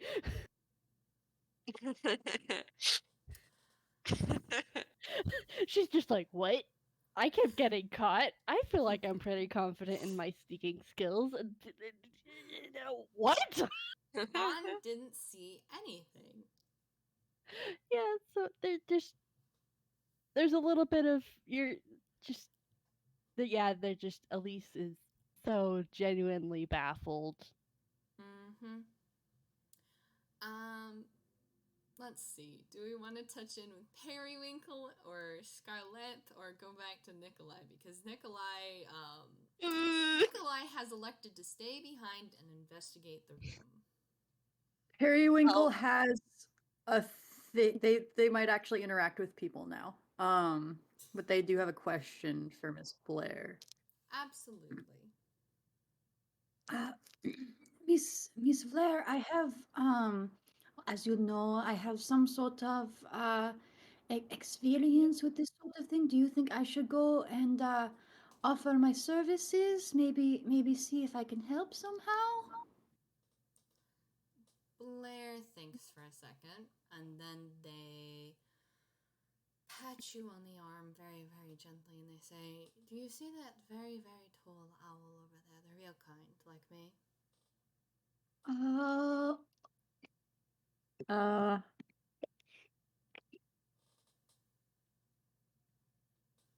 where is the thing? Uh, yeah, Yes. yeah, it's 15. Oh yes, yes. They're very tall. That is Bon Arlo. I believe they will be the one who will benefit the most from your assistance. Okay. Do you need anything before I go? Do you need your spray bottle or there's some water or a snack or do you need something before I go or how do you know you know Miss Blair? Can you help her when I'm gone? I do not want to leave you alone, Miss Blair, especially if there's been a murder. Oh dear. Hal actually reaches over and like plops a hand on your head and is like, I'm going to be around the premises and everything is going to be and you see like he kind of has like, if he was a Toon, it would be like a very anime sort of like, don't worry, we're perfectly fine. Like very dramatic protagonist moment. Poor Okay, Howl. all right then. Dun, dun, dun. Okay, Periwinkle actually does pull out a spray bottle and hands it to Hal. Probably says like some sort of like uh like I don't know, like hellfire be with you or whatever is like an infernal like just the normal like a good evil wishes thing. I don't know. And then they totter off towards Bond. Hal very confusedly like looks between Blair and Periwinkle and puts the spray bottle on his belt. So should you, as a note for everyone, they will be in the ballroom. If at any point you would like to go and interrogate them, they will be hanging out in the ballroom for now. Okay. Scarlett, you have also been left unattended. As Periwinkle, you head over to Bon. Elise, are you hanging around Bon still? I'm pretty sure that she hasn't really moved. She's just kind of just error 404, not connecting the dots. I'm very confused. There's Bon has probably picked up the sound of slight static.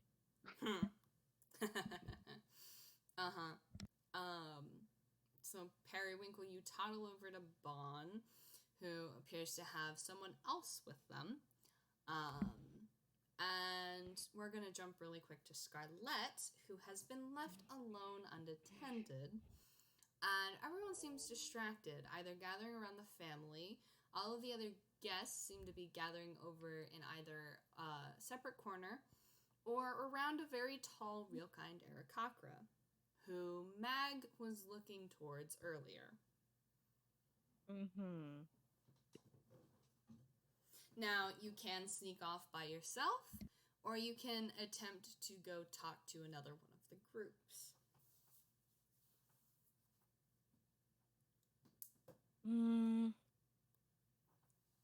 Uh,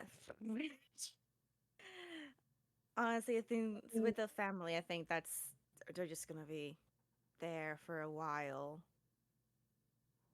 And so, honestly, probably go towards Barn, towards the Reelkind owl, because Meg seems to know them and stuff is going on, and Scarlett's not sure what is the procedure for a murder, apparently, in a party. What the fuck? ¿Qué pinche madre se está pasando aquí? Liven up festivities a bit. Ha. Or But not yeah. quite liven, but you get the idea. Mhm. Liven up the festivities up a bit. Just a bit. Just a bit. He's gonna make his way towards there, but kind of just like kind of look at Meg and kind of see if he can get their attention and just like kind of sign like he's gonna be over there in case Meg needs him. Bless. They probably just barely catch it as they are torn between looking around the room and looking at the adults in the group. Mm-hmm. And they give you a very tiny nod. Oh. And a much smaller wave. Scarlett will give a bow for the in exchange for the wave. Adorable. So as Periwinkle and Scarlett get closer to Elise and Bon, Bon seems to realize both of you are approaching and kind of smooths their hands down their front and very tiredly kind of rustles their feathers. And they look at you both as you approach and they say, "Can I help you?" I do not.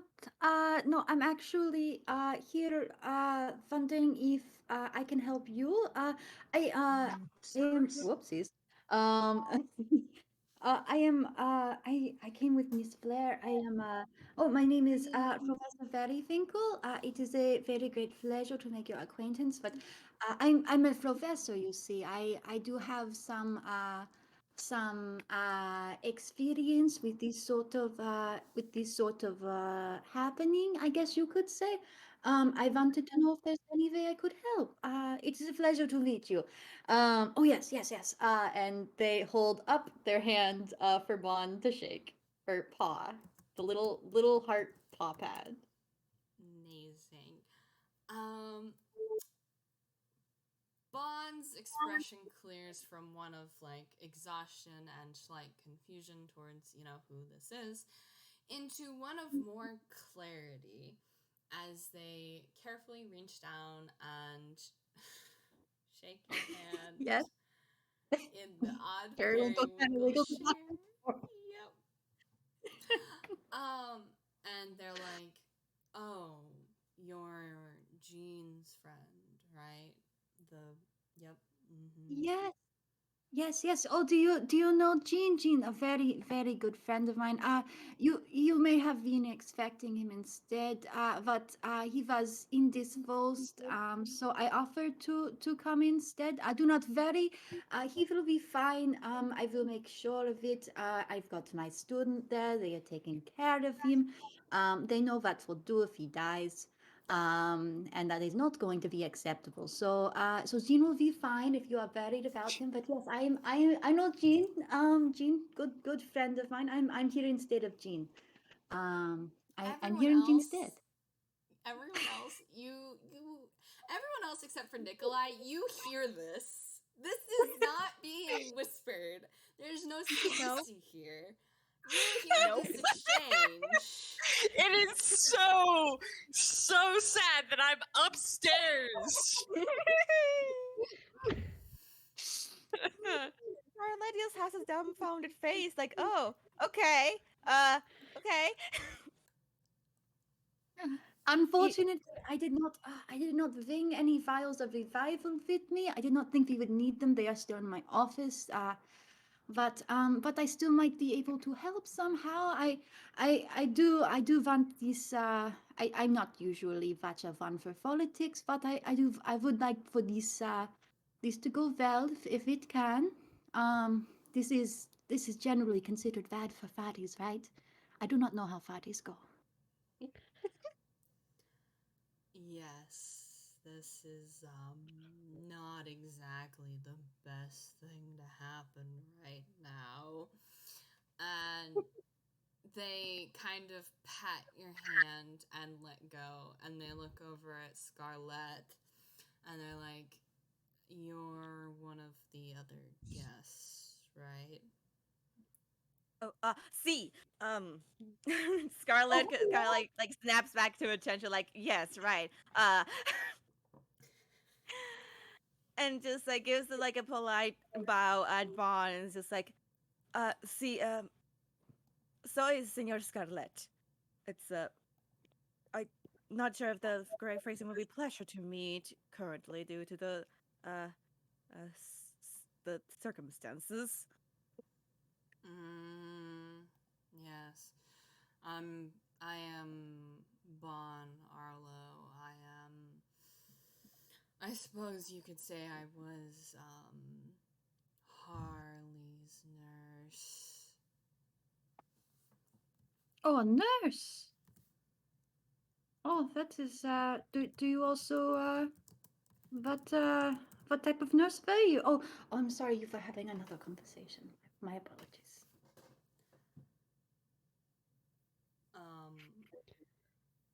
I officially am a grand healer of the Temple of Aestes and the airplane.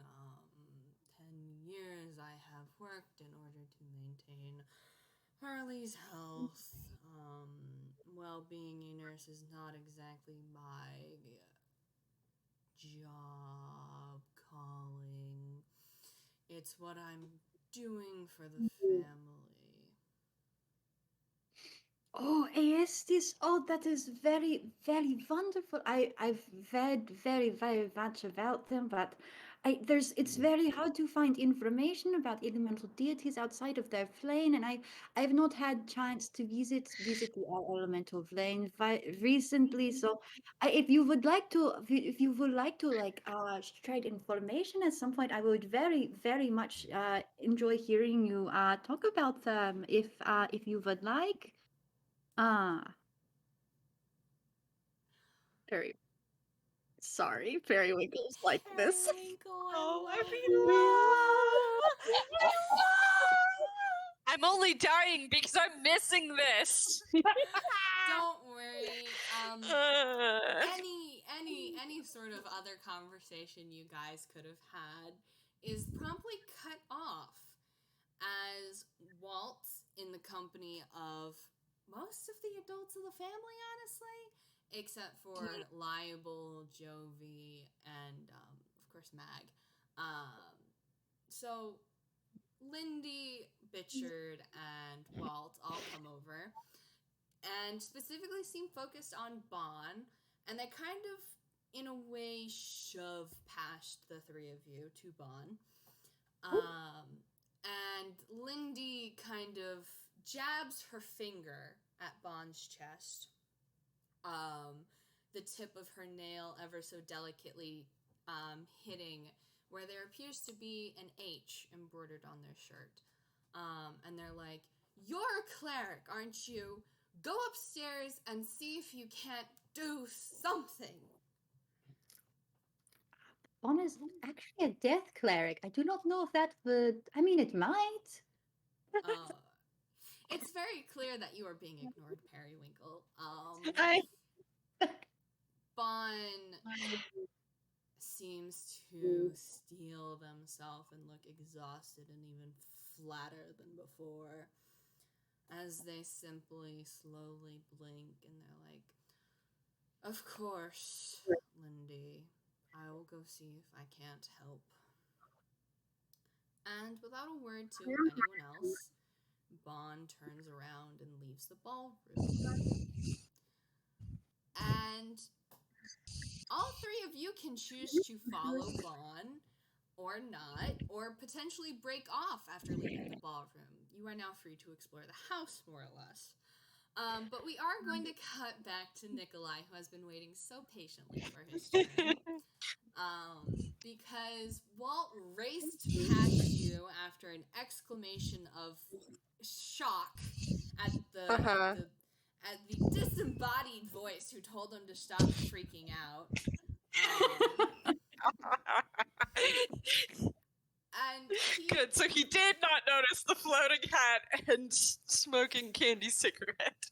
I'm gonna be real. The man is probably not the brightest. I'm not gonna even roll for him. Amazing. So you have been left alone with the body.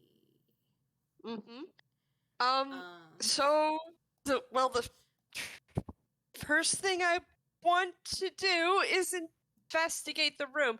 I don't want to touch the body. I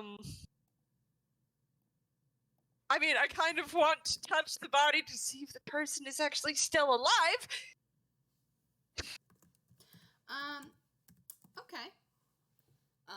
So can I? Give me a perception roll first. Okay. Yep. Yes, that is 12. So I rolled 13. Well, thankfully this is just getting a layout of the room because you're in a new location. The office you have found yourself in is very, very large. It's almost as big as the ballroom, goodness gracious. It is, well, it has been called an office. It's more clearly something like an art studio, where the room is covered in all sorts of tables and easels and paintings in various stages of being finished. Supplies and cabinets, old paintings, new paintings. There is a desk filled with paperwork and many different stools and chairs for posing. And in the very center of the room, posed facing the door, this beautiful yet almost gaudy couch where Harley lay is the centerpiece to this terrible, terrible masterpiece.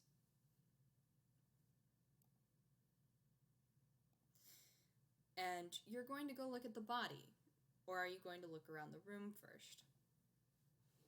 I want to look at the body because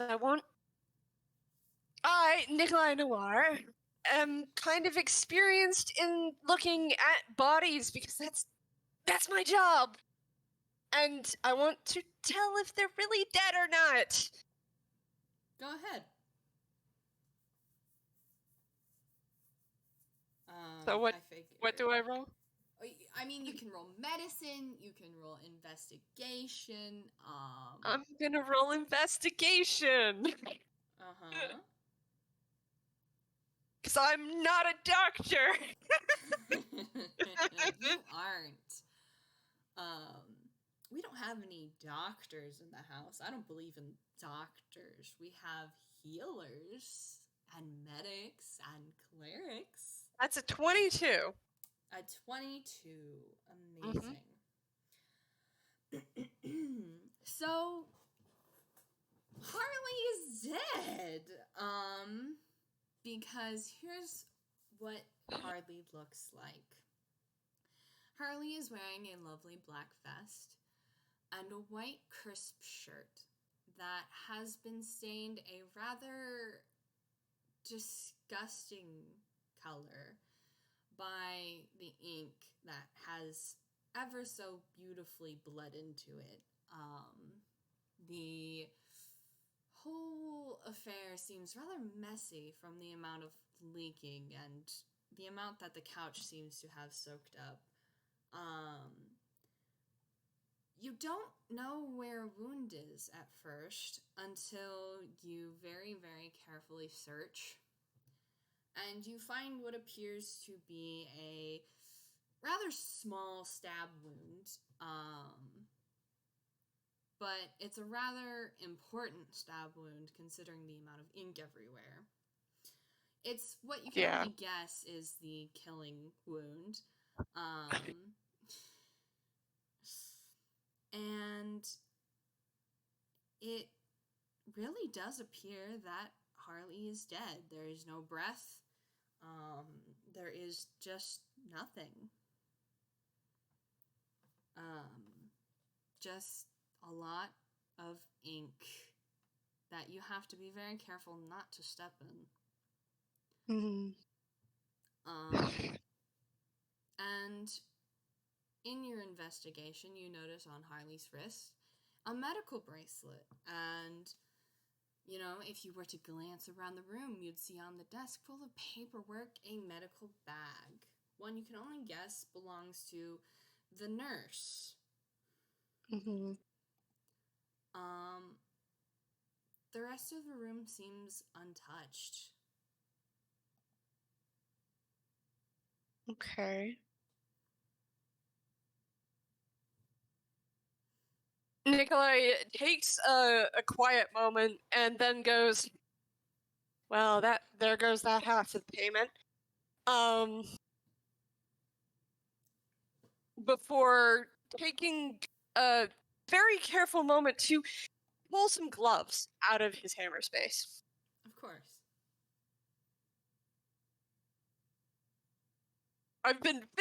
He's been very careful up till now to not, like, touch anything else.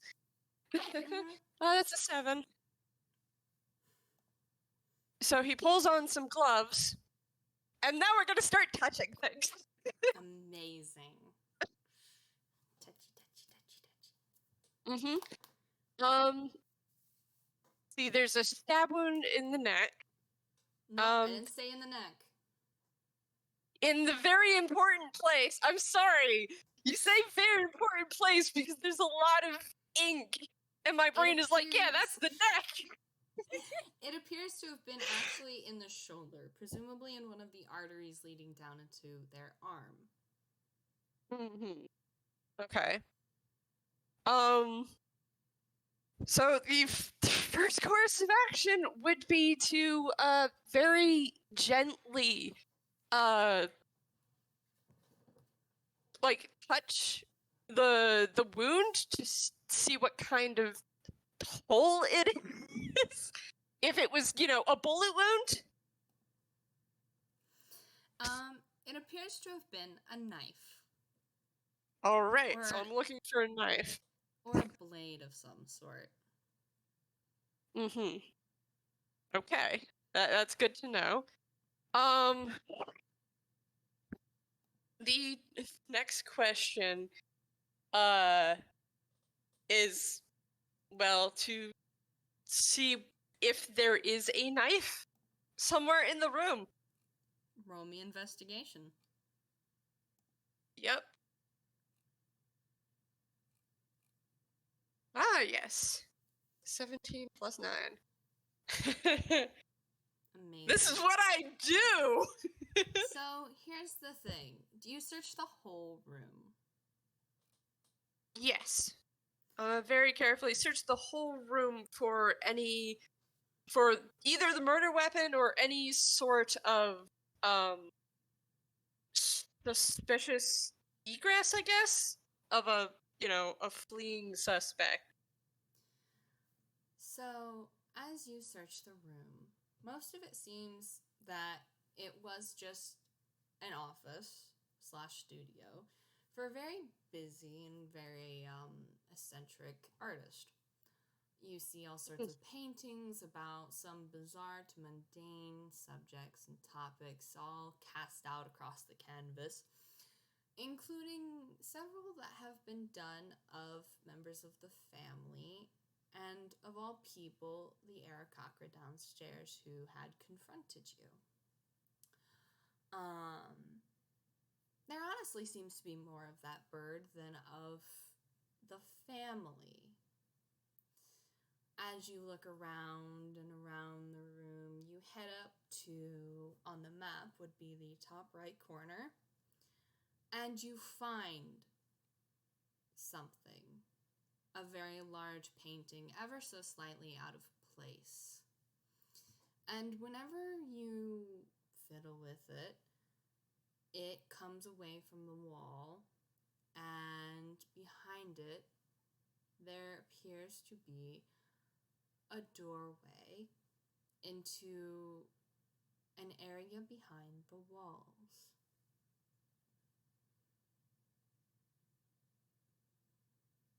Do you go in? Yes. Amazing. Do you put the painting back in place? Yes. I don't want anyone to follow me. Amazing. So you have several options. There is 3 apparent paths you can take. There's one that goes up. There's one that goes down a ways. And there's one that goes just to your, what would be ahead of the room facing forward.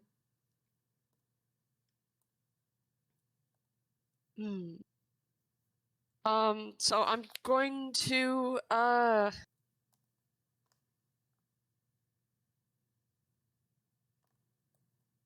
look back and forth to see which path seems the most likely that someone's been down it recently. I'm looking for dust, basically. Well, to your surprise, there is no dust. Whatever this area is, it is well trafficked. Okay.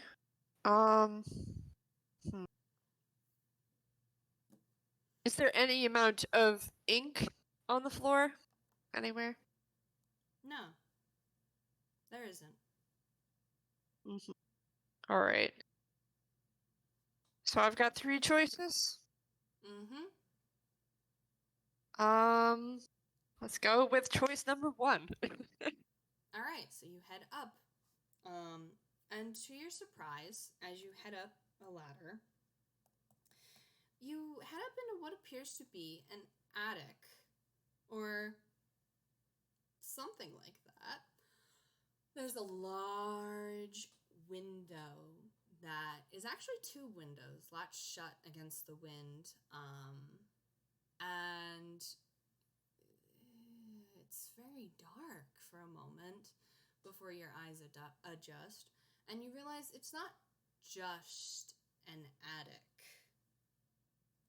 It is what appears to be someone's room, but also it appears to be a sort of clinic of sorts, if you had to guess. Because one side of the room has a bed and a trunk and, well, it looks like it hasn't been used in very long. It looks like it's been used recently enough, and there is a blanket that seems fresher than the rest of the room laying across the bed.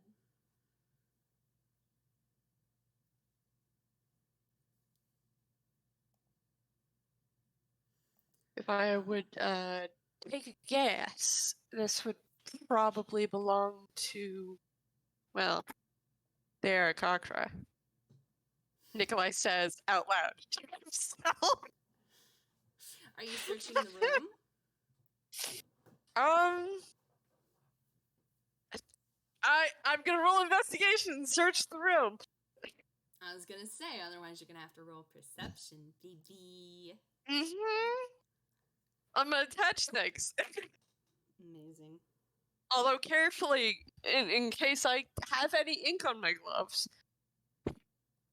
Ah, yes, that's an 18 plus 9. Amazing. I do one thing well, and it's investigation. Min-max, my beloved.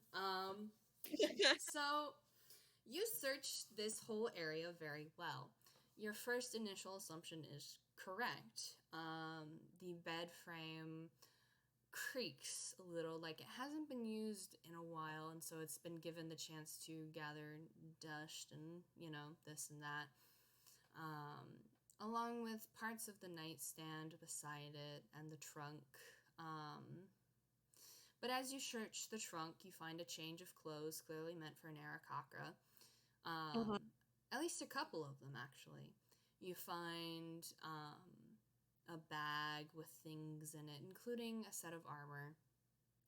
You find, yes, that this must be their blanket, and it's very new in a way.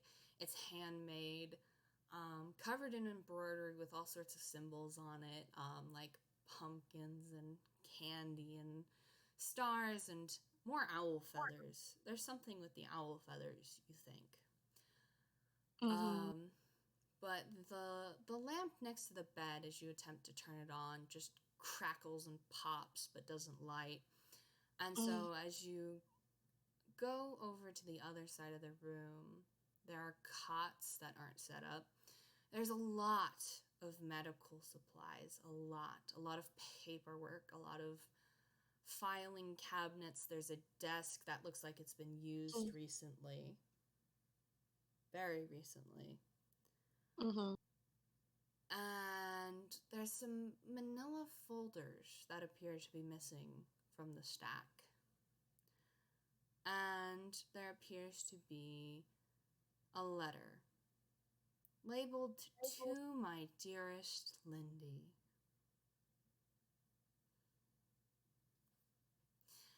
And you can very faintly hear... You crackling. Oh no, I'm crackling? Yeah, you're crackling, and I didn't hear anything before you...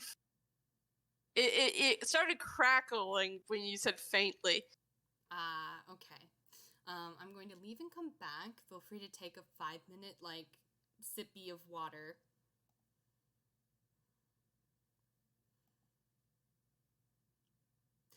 Okay, am I better? Yes. Okay. Yeah. Okay.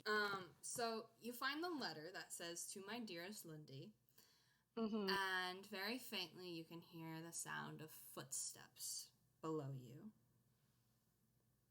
Oh boy.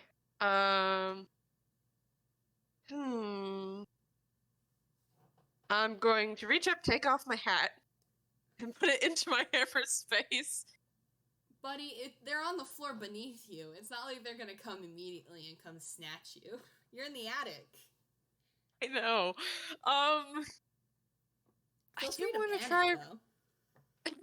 I do want to try reading that letter. Okay. Do you open it? It hasn't been sealed yet. I'm going to, yes, very carefully open it. As you open the envelope and you take out the letter, the pages are blank. There is nothing that appears to be written on this letter. And we're going to leave you upstairs in the attic for a moment, and we're going to go back to the group. So everyone is following Bon, yes? Mm-hmm. Okay. Yeah. If Scarlett needed a prompt to follow Bon, Periwinkle does look at him and just like, you know, let's go. Let's go. Well, Scarlett is now being, by social norms, forcefully put into following them. Amazing. It's funny he thinks Periwinkle knows anything about social norms.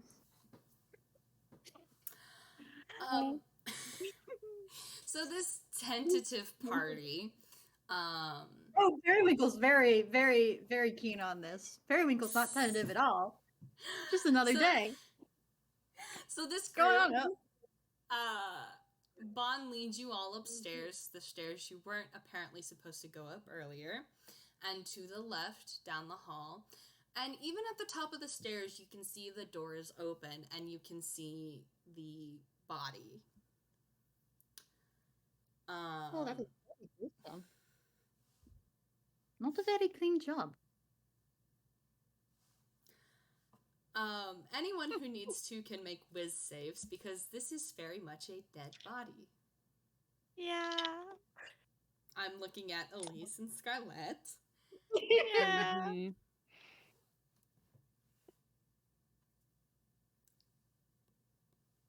19.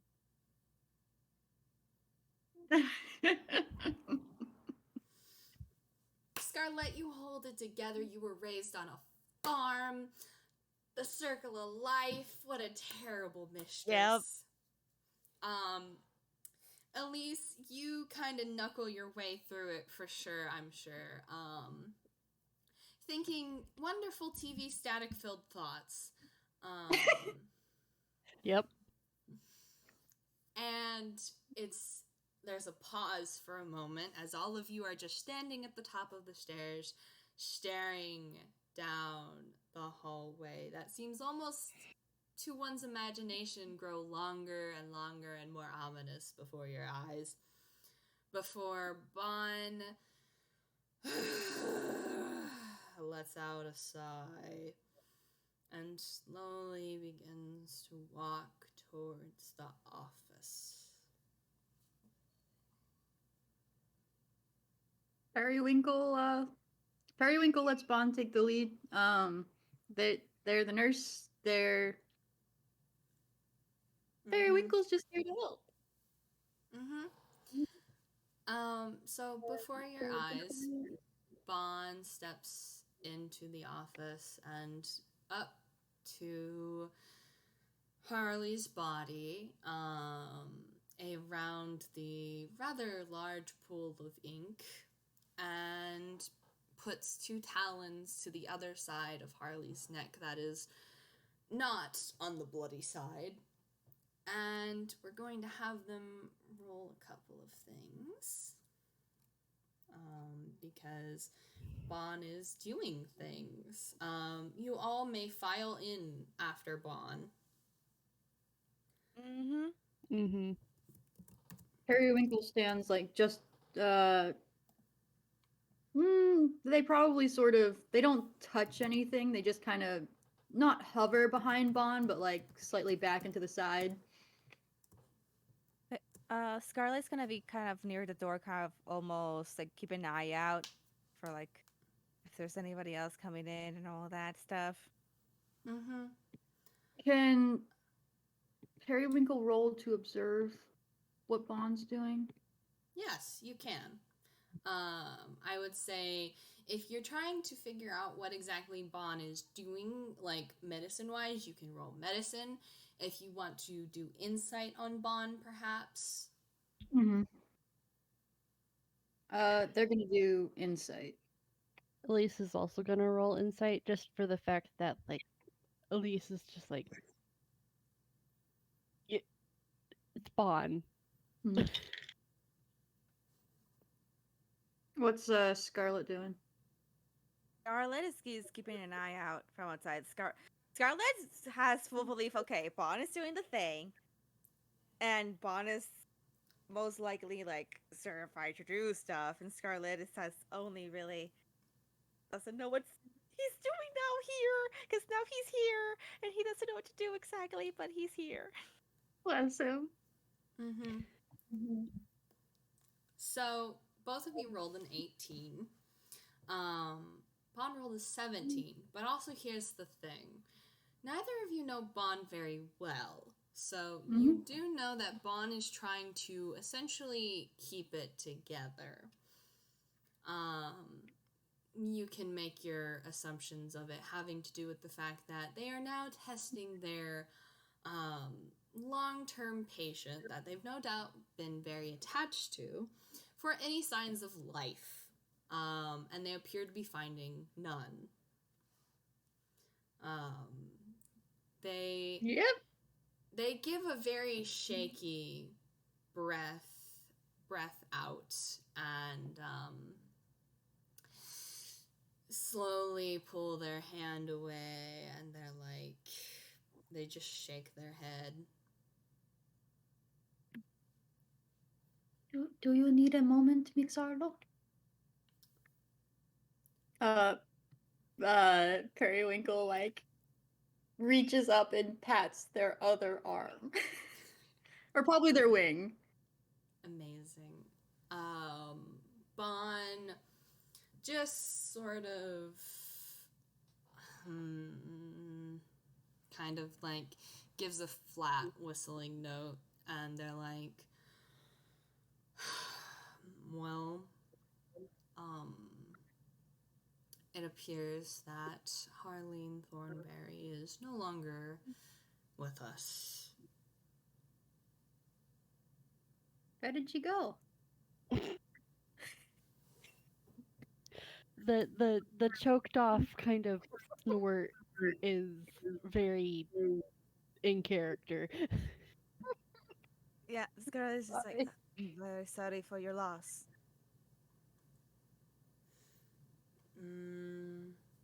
Yes. I suppose the family will need to be properly informed of this development being confirmed.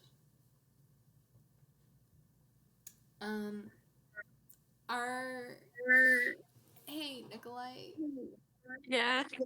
can you roll me a stealth? Yup. Let's go. Because you were walking around upstairs. Yeah, I was. You didn't take off your shoes. Didn't take off your shoes. I didn't. It's a 16 plus 3. So that's a 19. Amazing. I've been being very quiet. Yep. You probably heard them all talking and froze in your tracks. Oh yeah, definitely. Because and I also do not have a hat on anymore. I'm considering taking off my shoes.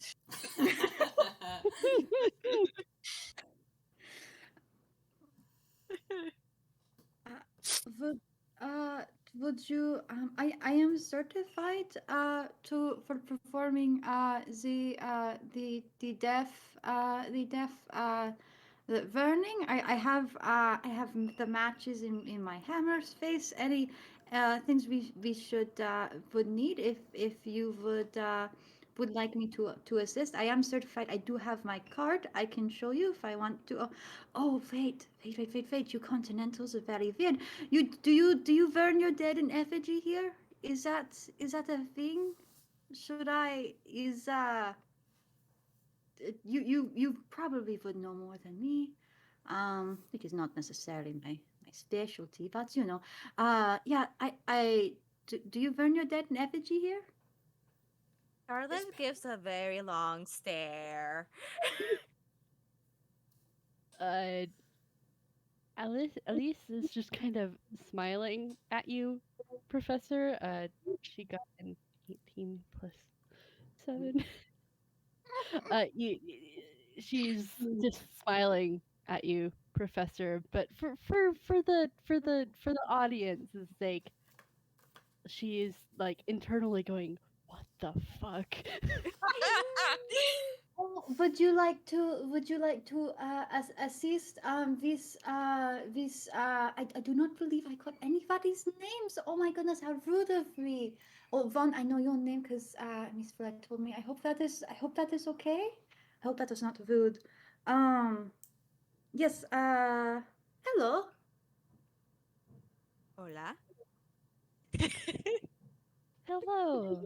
Uh, I am Alice Alabaster. I am one of the housekeepers here under makes Harlene's employ. This is a I'm very, very great pleasure to meet you. I look at Scarlett. Scarlett gives a bow and just like, I'm Senor Scarlett, one of the guests here. Periwinkle totters over to you and offers you a hand, Elise. With the smile very firmly in place, she will take your paw. Periwinkle takes it and just kind of wiggles it to the side a bit, like wiggles it back and forth, looking very intent as they do so. Okay, that was a nat 20 on deception. She's still smiling, but she's so confused, you guys. She is so baffled by this bear. Periwinkle goes, since Scarlett bowed, they are going to bow back, and it looks a lot more like practiced and natural than when they do the handshake. Amazing.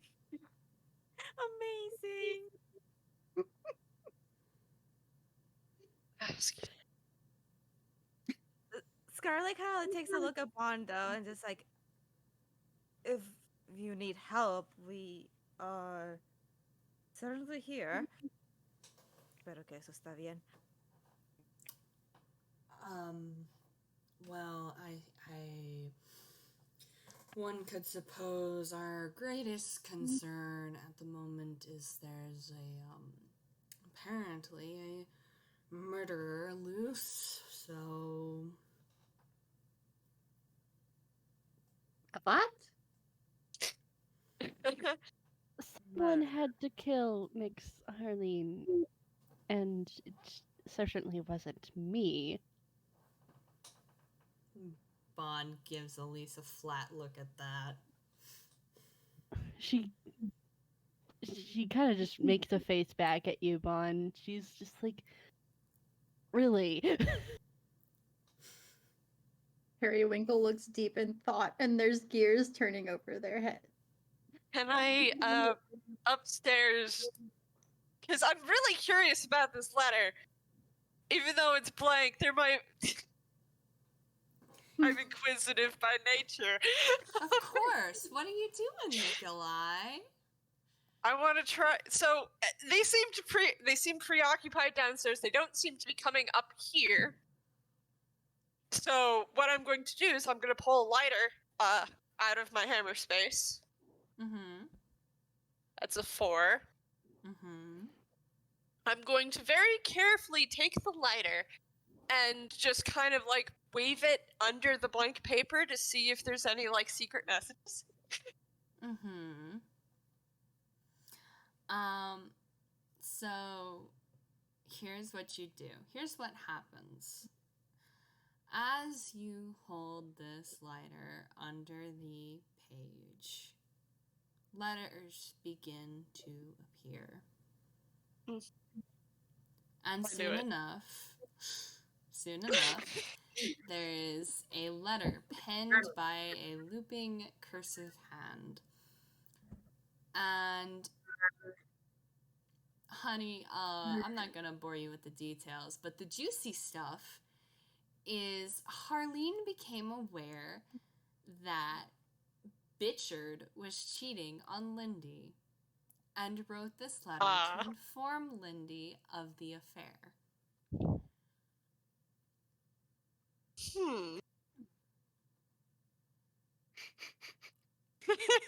You know, that letter. Okay. That is actually pretty some important information there. Because It that could be a is. motive. Isn't it? Don't you think? Wouldn't you know?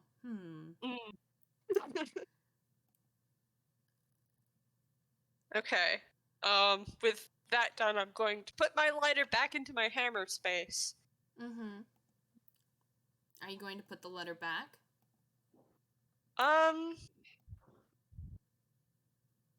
With my knowledge about this, would the letter go back to normal? Here's the thing.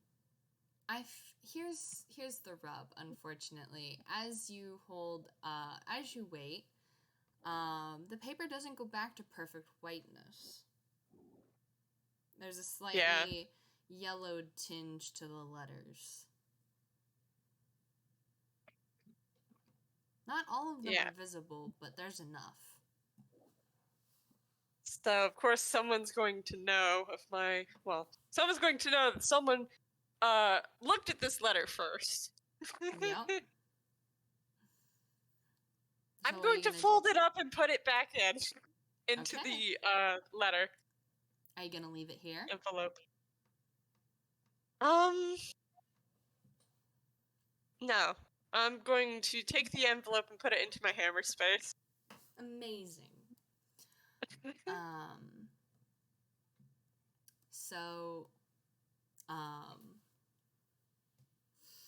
Okay. So is that all you wanted to do upstairs?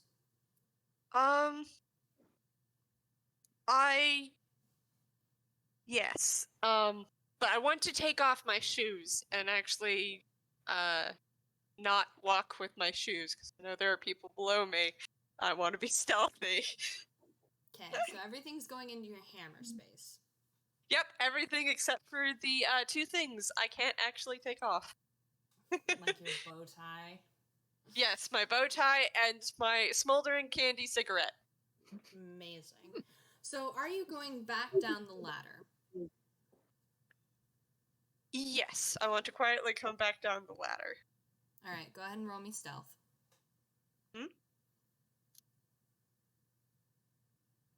Roll stealth. Yep. That's 18. Okay. Do you wear socks? Yes. Amazing. So you just here's the thing. I don't think anybody has a perception higher than an 18 except Bon. Except for Bon. And here's the rub, buddy. Bon knows about those passageways. Yeah. So you are so sneaky, but you get this sense of foreboding that comes and hangs over your shoulder in true Noir fashion. You feel a chill creep down your spine as Bon, everyone else, you watch Bon slowly seem to perk up, and their head slowly swivels over to look at the wall.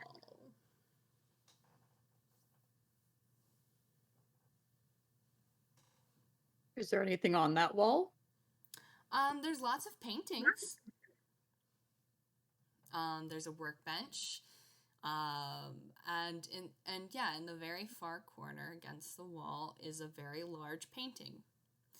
It's of like, it's one of those like more classical like man stands on thing with hunting dogs. But it's done in a very weird, oily, acrylic, smeary fashion. Oh dear, an art. That is a very lovely painting. Bless. You guys. I like the paint. You guys all watch as the longer Bond seems to stare at it, the painting seems almost to gain a melting effect. As the painting melts, almost to reveal painted under the man's face is a black skull. Oh. Oh. Oh. Hey, Nikolai. Yes. Hey, buddy, you know what you don't have in your possession? What? Oh. An What? owl feather. Yeah. This house has words, buddy. Yeah, Periwinkle, with that roll of a 15, you get the gist of it. You have a feeling that that was probably some sort of secret-y thing that just got revealed. Because Bond seems to know that something is there, and something happened the longer you guys were waiting for results. And you remember how Blair told you about the importance of these owl feathers you guys have, and you're a very smart cookie, and you know a thing or two about, warding magic and keeping out things you don't want. Yeah. Oh, this is not about the fainting. Good. That is probably not good. No. No, it's really not. And you guys watch as Bon walks over to the painting and takes it off the wall. And Nikolai, are you like, I'm gonna give you a choice. You can either break stealth completely and run for one of the other exits, or you can stand there like a deer in the headlights and not get in as much trouble. I'm going to be real. Nikolai, feeling that utter dread, knows that he's been caught, and he's a pretty good guess that it's probably that Aarakocra, so he's going to stand stock still. Amazing. Are you, is there any attempt to, hide yourself any better? So he just got on the floor, and that's where he's standing stock still, right against the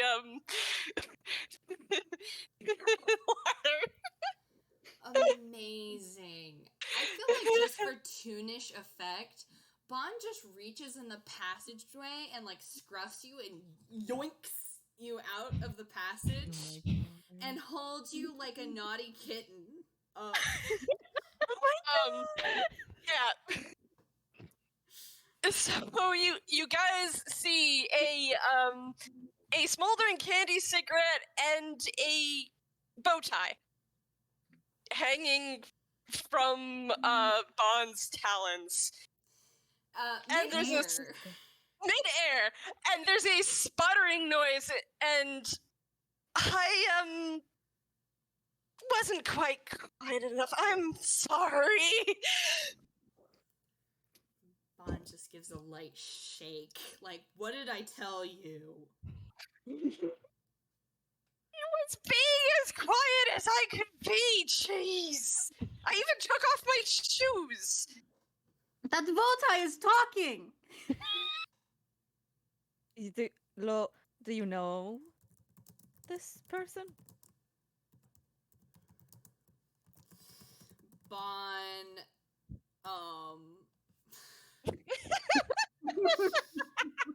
Bond just looks so old for a second, just tired, and they're like, I wish I could say that I didn't. But we're vaguely acquainted. This is another guest. Everyone say hello. Hello, Mr. Voltai. Hello. Excuse me for not introducing myself. I am Nikolai Noir, Private Eye. Hello. She says. Mm. Periwinkle leans over to Scarlett and says, But they have no eyes. They're just a vault eye. How can you be a private eye if you do not have any eyes? I believe it's a sort of job. "Oh, Yes, like how I I'm, told us." I think so. Hmm. I'm a detective. Their eyes are private. It's why you can't see them. Exactly. Oh, that's very good. I suppose. I'm Senor Scarlett. Pleasure to meet you. You gotta give a bow.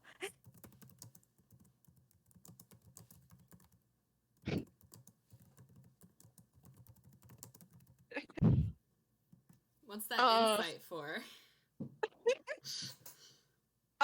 And Nikolai is looking at everyone else in the room to try to,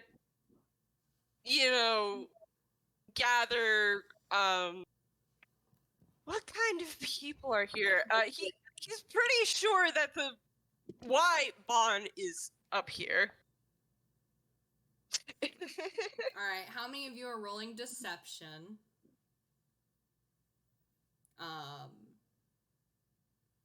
How about this? We will, because I have to really peck and pee, and we've hit like the 2-hour mark.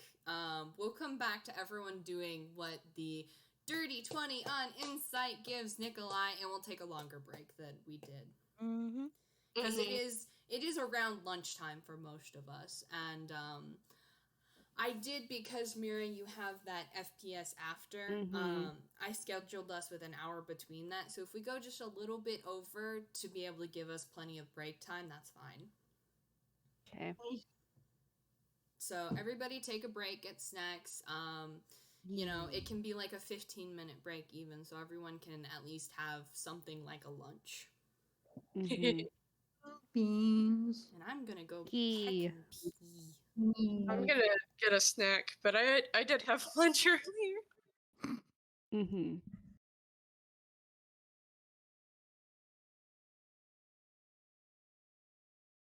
Hello.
Hello.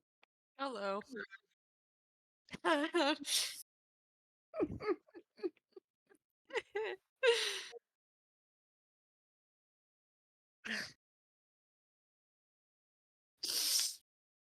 Nikolai just a little frustrated that he got caught.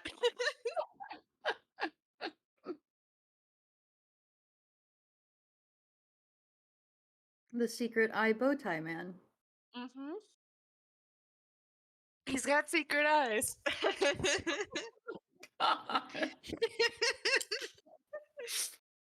No, you have to wonder what that might mean. Looks at my spell list anyway. Well, me also looking at your spell list. Yeah. Anyway.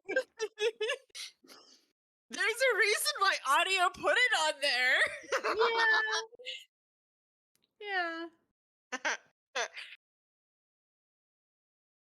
I don't know. I'm whatever Nikolai gets with his Toon superpower of pronouns. I just Yep. I know at the very base, Periwinkle is they. Mm-hmm. But Well- Nikolai would know all of them that he could use for Periwinkle. Yeah. Can you even pronounce the main ones that they use though? I don't know what they use. You haven't told me yet. Oh. I thought You have to tell me because it's your Mhm. character. Yeah. Audio has to tell me for all the NPCs. The main pronoun set that Periwinkle uses is actually an infernal. Amazing. They, them is what they use in common because it's easier than trying to get people to pronounce like infernal. So Well, I don't know how like I don't it know works. Infernal, so Yeah. So I goofed at audio at it. Let me find Tekken.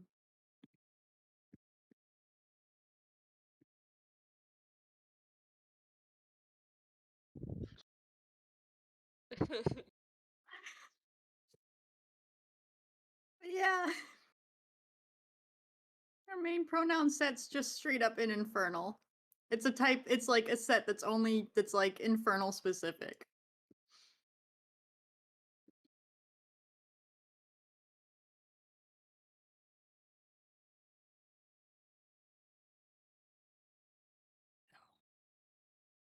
Where did it go?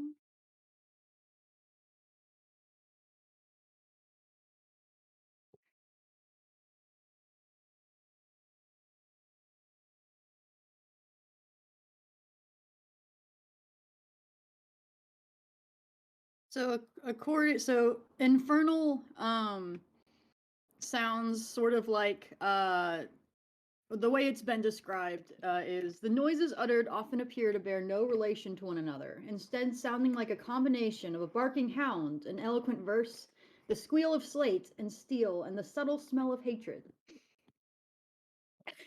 that's just how infernal sounds. well then. So yeah.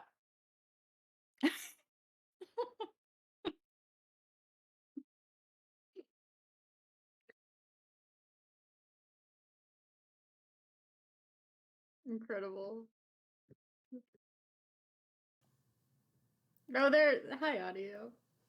How are we doing in the chilies tonight? I'm doing okay. That's good. I might I know Mira said that they're flagging a bit. Mm-hmm. 1 second. Me curses out Discord. Yeah. Yeah.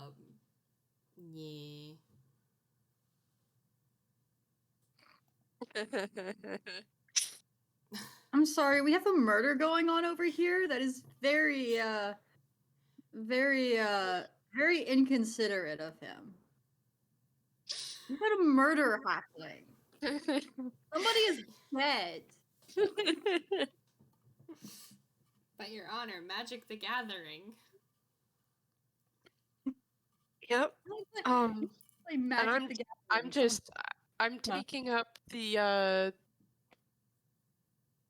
table space. Yeah, the bandwidth. F. No, not the bandwidth. I'm taking up the table space.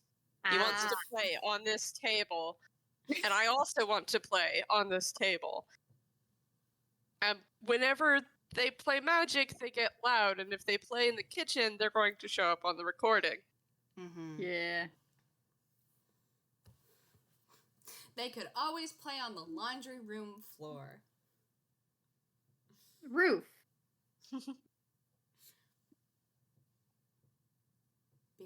Be like a kid again. Just play on the floor with your friends. Play the card games. Play the card games.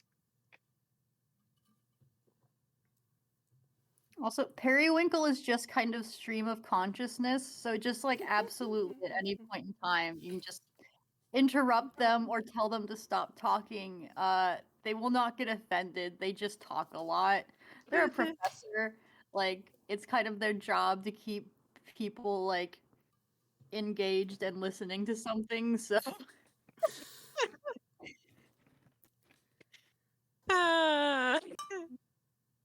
Amazing. neither they nor I mind interruptions. In fact, please do. I do not want to talk over all of the other characters because of my little professor. We love the It's little real life. I was professor. muted. But Oh, I realized I was muted. But I love. Anyways, hi, I'm doodling. Hi. Noticed. I like the doodles.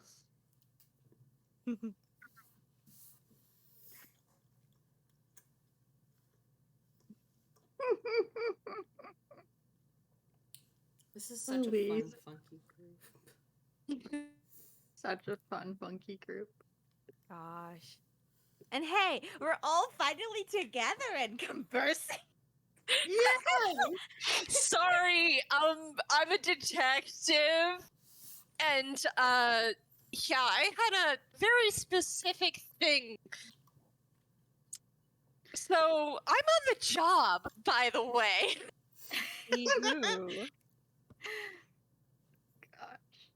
Yeah, you're on the job, showing up suspiciously in a secret hidden room right next to where a murder happened. That's fine. You're doing As you great, do. sweetie. Sorry, I was. I wouldn't have gotten caught. If it weren't for you meddling birds. If it weren't for the Arakakra. Somehow hearing the quiet sound of muffled wood hitting each other. I heard you breathing. Is the most ominous reply I could think of.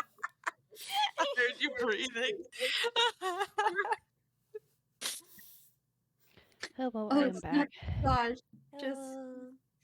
Oh no, paintings! I don't know anything about those. Oh, thank goodness, it's not about paintings. It's about words. Never mind, I'm fine. It was a delight. It was very I good. tried my best. Hi, Mira. Hi. You sound dead. I am admittedly running kind of lower on spoons than I expected. Mm-hmm. But I have caffeine, so hopefully that will help.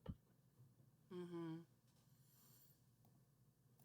Well, if it helps you guys any, I've thrown approximately a portion of my plans out the window. Oh boy. Oh my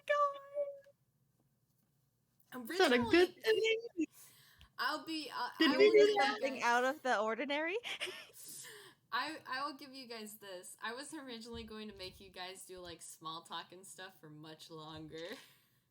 I was gonna make you suffer, I guess. And then I was like, well, I could just kill Harley now. Oh my god. So yeah, if it doesn't seem to make any sense how anyone could have slipped away to go, go axe murder Harley, it's because it was supposed to be longer in the night. So if you guys want, you can like have it be like, yeah, it's just like there was like moments where other people like left and came in and out and stuff like that. It was just the power of editing, the movie montage, I didn't want to keep you guys here for 2 hours socializing and have Harley or like even up to 4 hours and just have it be Harley dies at the end. And then you guys have to wait until another part to go investigate. Because that would be mean. And also I wanted to have you guys have fun and be able to do He Who exploration. And all of you guys are rolling so bad on getting away from the party. I'm sorry, okay? I roll terribly, even though I have a +3 to stealth. And I have a minus, okay? Doing my best. He actually wants to leave. The rest are just trying to survive. Scarlett is just vibing here. Scarlett is worried about Meg. Like, mood, like, I, the player, am very concerned for Mag, and, like, Alice, even Elise has, standards. Well, I am finding. only Scarlett knows that, Mag knows something. That, Oh yeah, Yeah. no, but like I'm just saying, like Elise would not hurt a kid, which I did not know before playing this game. Elise has standards. Wow. I'm just like looks at Care Bear's canon of them kidnapping like teenagers and like young children sometimes for things, and I'm like, okay. Also looks at just like Periwinkle's sort of approach to those sort of things in general anyway, and I'm like, all right, well, we'll see what happens. Amazing. We can at least try and keep going for like another hour if you guys want. And I do. Yeah, because it's like I don't want to make you like play after you're like, okay, I'm done. But I did book us 4 hours. I think with the caffeine I'll be okay. Okay. It's just I had to get the caffeine. Yeah. I do plan at least one more break, hopefully. And you guys can all step out at any point if need be, as long as you let me know. And my chair is really creaky right this second. Yeah, I'm 100% good. I'm good. Yeah. All right. So everyone, Bon has plucked from the earth, in a manner of speaking, a floating bow tie and candy cigarette. And Nikolai, you're rolling insight to feel the vibe of the room, and that's a dirty 20, baby. Who would you like to interrogate first over their vibes? Who would you like to vibe check first? So I have a pretty reasonable. You know what? No, I want to vibe check the person who's freaking holding me right now to see how they're doing. Okay. Because I do actually care. Amazing. So, to your expert private eye, it appears that you remind Bon of someone, and there's a mix of like exasperation and also, oh great, another one, and also it's like Bon won't immediately kick your ass, so you're safe from that. Might have been worried about maybe them trying to throw me out. Man, there's a window by there too, so Bon could have just Yeah. seen So, how but money they're is not- going. They're not going to do that, right? Not unless you give them a very good reason. Okay, next person I'm going to vibe check is the purple bear, who seems very unfamiliar with some phrases, I guess. Man, I wonder what that's like, huh, Nikolai? I'm going to talk like a fucking noir detective. Periwinkle, with a dirty 20, they do not seem at all off-put by the situation that you all have found yourselves in. They are regarding you with a certain degree of suspicion and caution. You've read their pronouns. Yep. Do with that what you will. I'm not sure, like, depending on how it.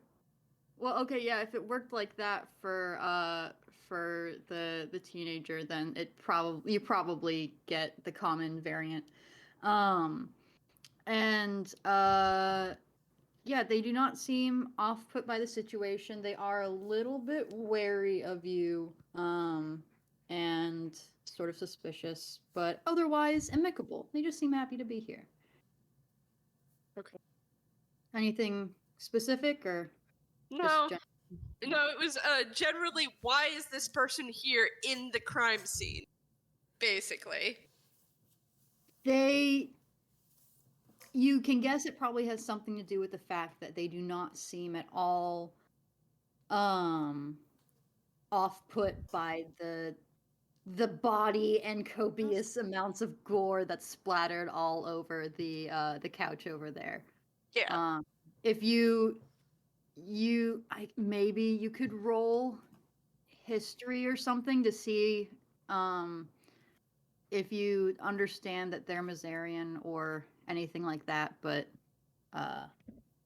Let's see, that's a 19.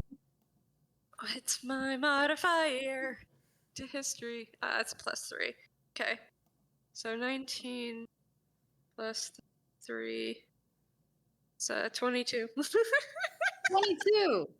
Mazarians are kind of weird. That's the first thing you know. They do not typically reside on the Inkwell continent. There's an island out in the middle of the sea somewhere. And there are rumors of things that perhaps sometimes they're not all quite as cute and cuddly as, or at least stuff that they deal with isn't always quite as cute and cuddly. Has anyone did Professor Periwinkle introduce himself, or has anyone said, would Nikolai have heard Periwinkle referred to as Professor? I think that the problem is the first perception roll I rolled was an 8. So I don't think Nikolai heard anything. So Nikolai does not know anyone's names. Yeah. At all. And Nikolai has just introduced himself. Mm-hmm. And it's, you don't know how a smoldering candy cigarette can look expectant, but it does. So yeah, I'll just say, just because of that stupid history roll, once you learn Professor Periwinkle is called Professor Periwinkle, you will know that terms and like titles for Mazarians tend to have some sort of like big ol' significance. You're not quite sure what, but you do know professor means something more than just a school teacher. Okay. Audio or Yeah, I think that's a pretty good. Can I add one thing, audio? Sure. So Nikolai is a detective, And thus he knows about a lot of missing cases, especially ones in Villestown, because his city is pretty much right nearby Villestown, such that he has had to work with law enforcement in Villestown before. He knows that there is a Missourian that's been spotted in Villestown who's been said to have been missing for 5 years. Man, wonder who that could be. Damn, that could be. Anyways,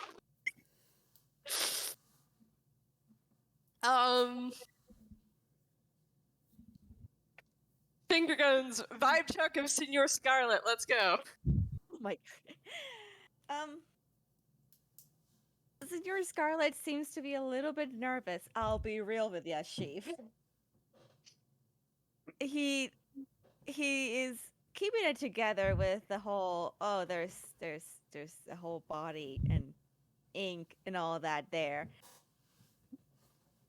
He's keeping it together pretty good though, but he has been occasionally kind of glancing back towards the door, kind of like itching to like just go somewhere else. You're pretty sure Scarlett kind of got dragged into just following everybody. All right. So someone in the way.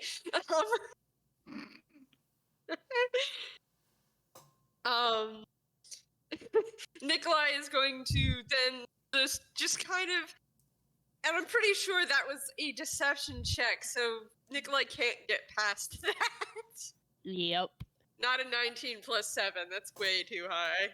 Yep. All you get is Alice's smiling face as she looks at you and then kind of looks at Bon and then back at you and then kind of just raises an eyebrow.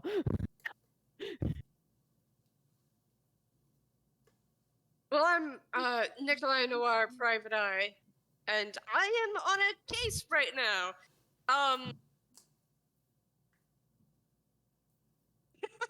This one. And he gestures. Well, you can't see that because he just put his coat on. The boat swings back and forth in the air a little bit. Yep, and Bon feels Nikolai moving. Mm-hmm. Do you assign yourself the missions, or somebody asked you to? Now that's a little bit of a classified information, but I heard that the host was dead, so I decided to come up here and use my professional investigative abilities. There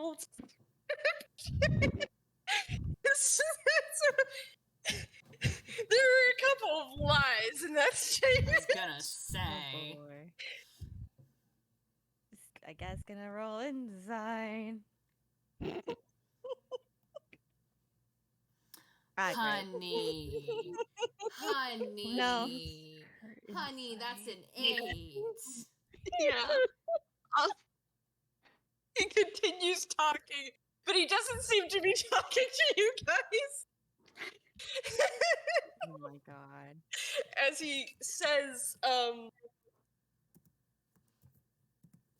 I said trying to throw them off my trail.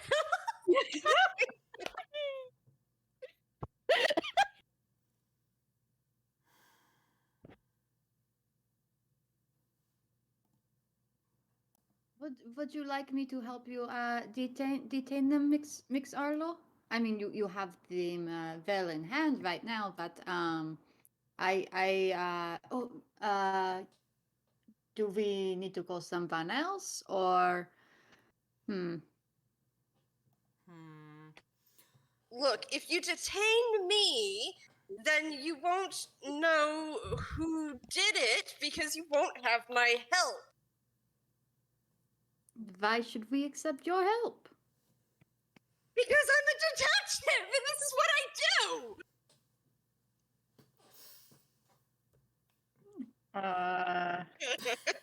Wait, what would it be to roll if Periwinkle knows what a detective is? Probably intelligence. Cool. Bon is going to lightly shake Nikolai by the scruff. Oh my god, that was a nat 1! Periwinkle does not know what a detective is. Periwinkle can probably guess it's some sort of title, but what that means, they just don't know. I drink live. I was drinking and then I laughed. No. I have to get a napkin. Hold on. Oh my god. I can't believe Nikolai is dead. Well, there's another murder. Because Han shook him. God, yeah. Why would that be relevant? Why would your title be relevant right now? Bon just lightly shaking Nikolai. They're like, well, generally, a detective is someone who investigates crimes. And, like, the quotations are clear in their voice. And they're like, all they've really managed to do so far is get on my case. What did you say? Sorry, I had to think. Yeah. Please repeat. Bon lightly shook Nikolai and told Periwinkle that a detective is someone who, in quotation marks, generally investigates crimes, and that all Nikolai was doing was getting on their case. Please do not take me.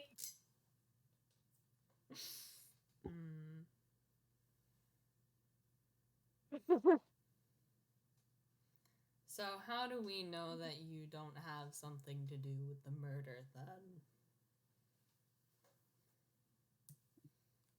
Frankly, I am insulted.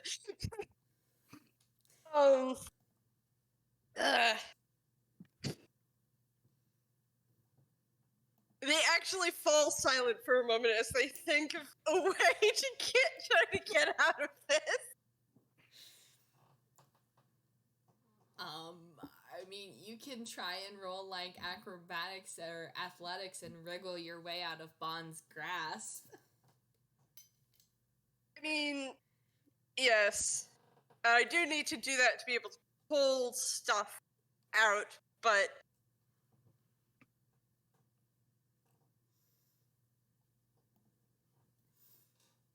problem is I'm not trying to get out of their grasp. I'm trying to convince these people that I'm trustworthy without telling these people that exactly what it is that I am doing here, considering, All the while narrating out your motivations for the things that you're saying.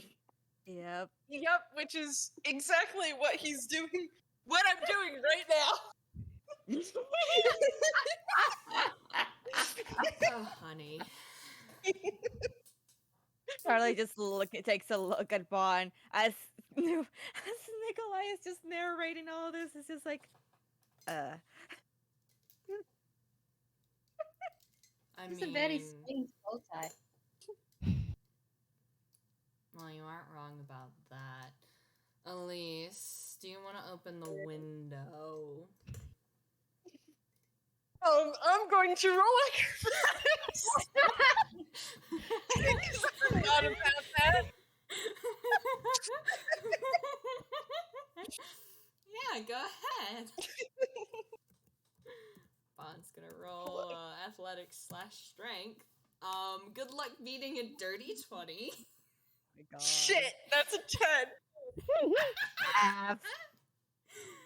Oh Oh. Bond asked Alice to open the window, correct?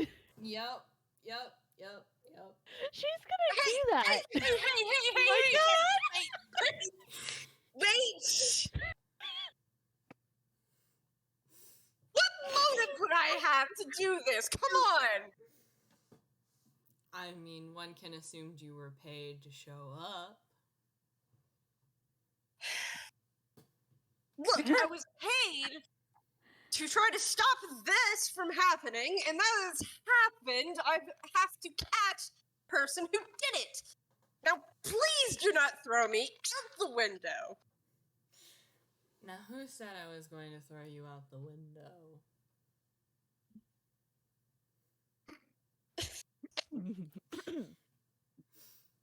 One assumes that when you open a window, you're going to do something with it, and you're carrying me, and I'm very lightweight. Is everyone else just trying really hard not to laugh because all of you are Yes. snickering?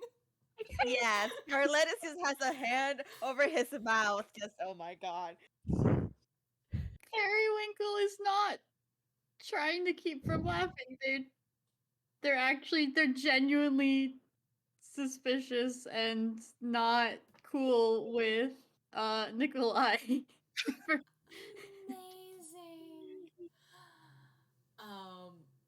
So everyone, you watch Bond just kind of give the floating bow tie a look, and then like draw their gaze up and give it even stronger look as they slowly begin to walk towards the window. I'm going to roll acrobatics again. Okay.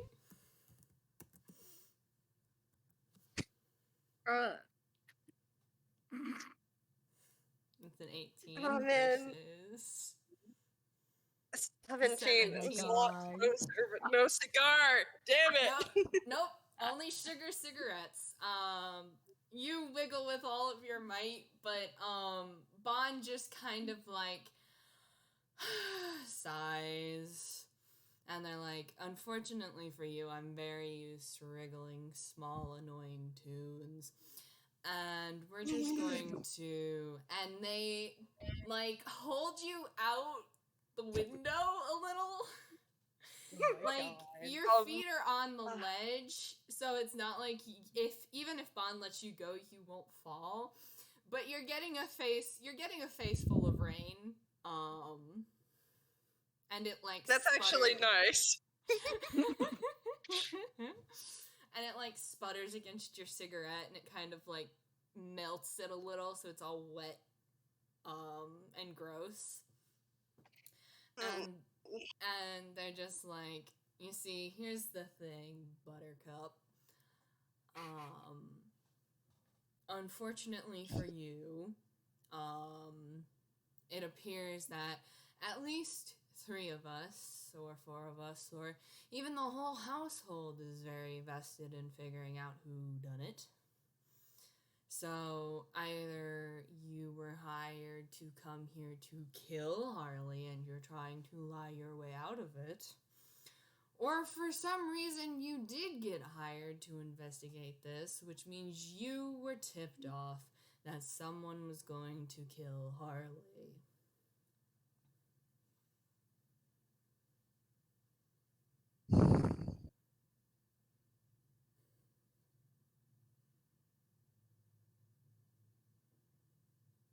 You know, I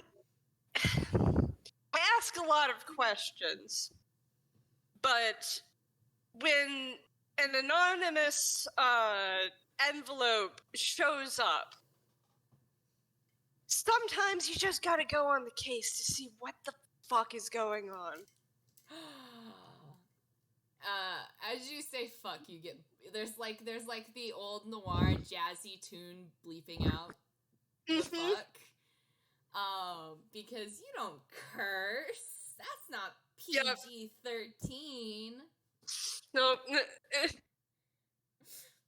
Glances Nikolai just curse, but damn it.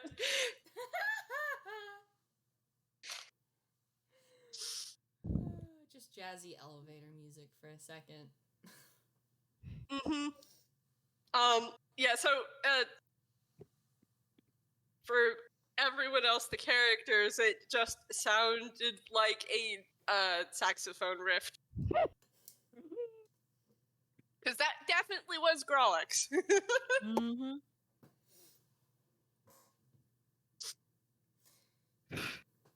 I am afraid I do not find you very trustworthy, Mr. Nikolai.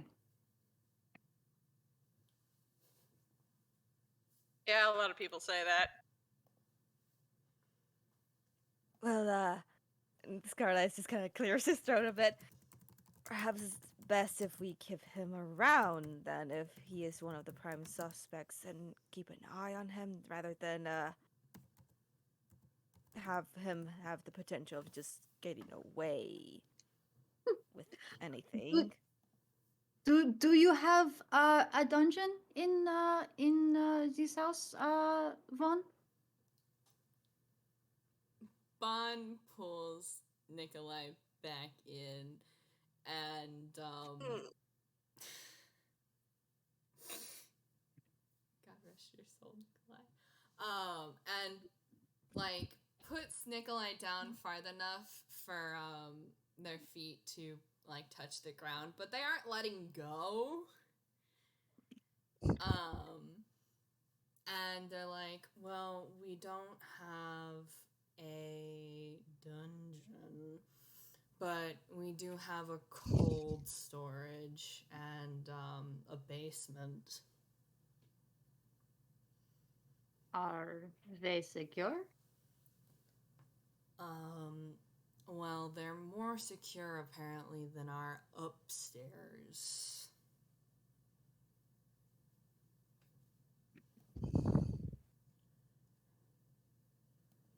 But should we put this talking bow tie there for now?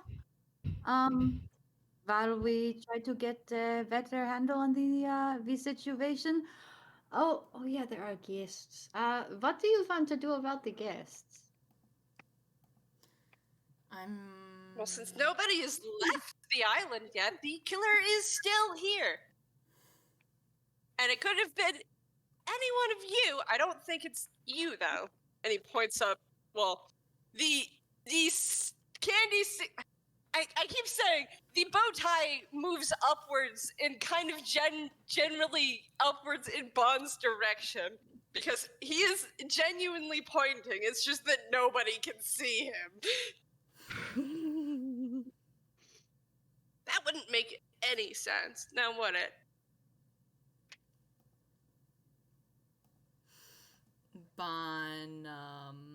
Bond doesn't say anything to that.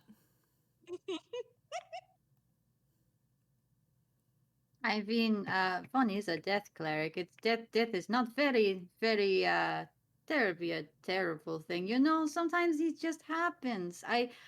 So you are very certain somebody Why would a death cleric use a knife? oh, it was a knife? A Just knife. didn't you examine the body? Jeez. Amateurs. I am a professor, okay? Hmm. Well, I suppose, oh, a knife. That is a little bit concerning. Do not you think, Visor Scarlett? Let's see. And Scarlett's just like sighs a bit and just like, Translation, "Believe please. oh, uh, yes, yes. We left a whole bunch of the guests and the family downstairs alone, unsupervised. And if there is a murderer in the loose, I don't think it's good to leave them alone.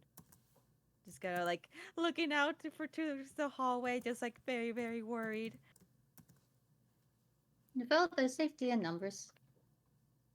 If one of them dies, the others will see it very quickly and raise the alarm. I think they will be fine. Don't At the want very one least, of we will them know if one of them die. is unless all of them get killed at like once, and that would be very bad. I'm very concerned about this knife though. What did the knife look like? I don't know. I haven't found the murder weapon yet. If you look at the wound, though. Periwinkle starts looking around for a knife. Okay, you're gonna roll So, Audio, I am very concerned What about are you those doing, rolls. Audio? No, yeah. Oops, that's the wrong place, but that was an 11. As far as you can tell, there are some palette knives. Was this the knife? Does it have any ink? Not currently. And I don't think that's what stabbed them. Could wipe it off. Me squinting at my screen.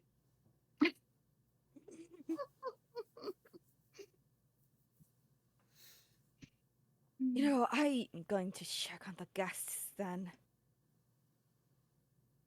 Not one to know about murder.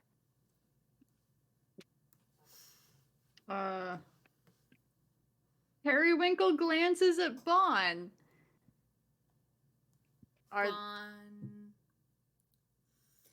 Bond looks around the room at everyone, and their gaze settles on the still form of Harley, and they drop their grasp on Nikolai, and your weight settles fully to the ground. I'm gonna wait a second. Bon looks at everyone and they're like,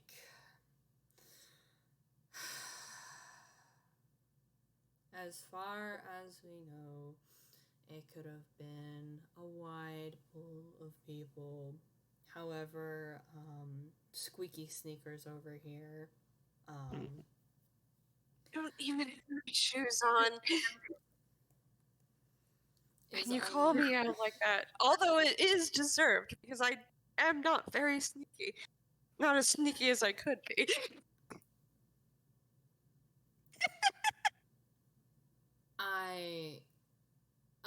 If you are going to go check on the guests, Senor Scarlett, I do believe I have some business of my own to take care of, including perhaps checking on the welfare of the staff.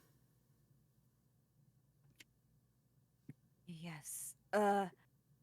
Mag was looking towards you, Mix Arlo. Suppose they would want algo something from you. Something like that. Make sure to give them my regards. Scarlett gives like a nice nod towards it. And they're gonna start. He's gonna start walking out if anybody has anything else to say.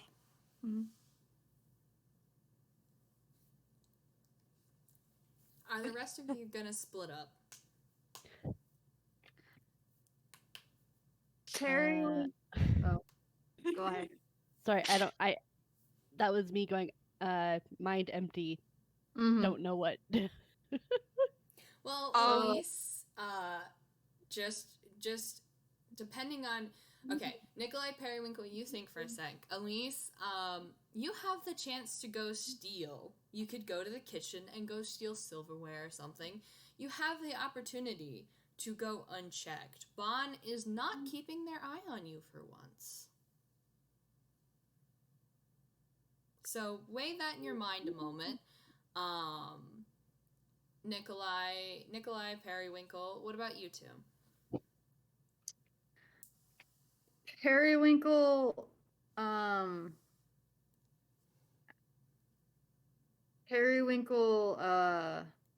wants to see if Bond wants them to stay with the body or keep an eye on Nikolai.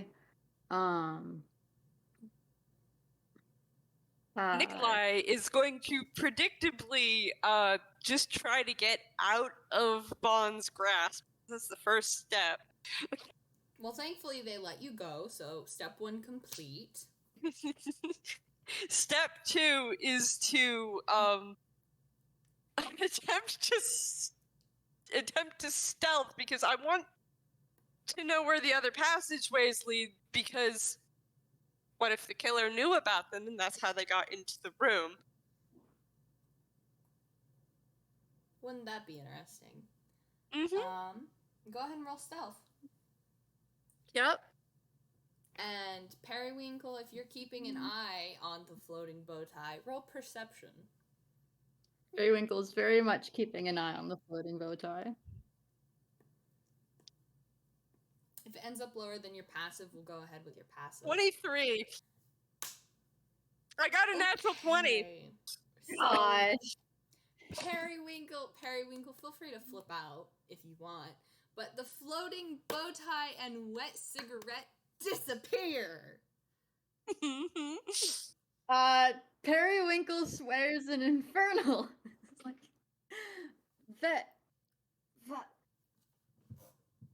they're gone. They have disappeared completely. Vaughn, they have gone forever. Vaughn, very. Oh no. Oh gosh, would they do the thing now? I don't know. Would Do Periwinkle do the thing? They're very suspicious of this strange Toon. Very suspicious of this strange Toon. They. Do it. Yeah, I think they would. Because before they wouldn't. They still think they're just looking for a floating bow tie. 100%. By the way, just to let you know. But they are going to use one of their 2nd level spell slots and cast See Invisibility. Okay. And Audio, yeah. I want to ask you, should I just share this with Trad or should I share with the group? I think honestly you should just share with Trad. Okay. Burden them with knowledge. So, where? My pictures have gone haywire and not to the right place.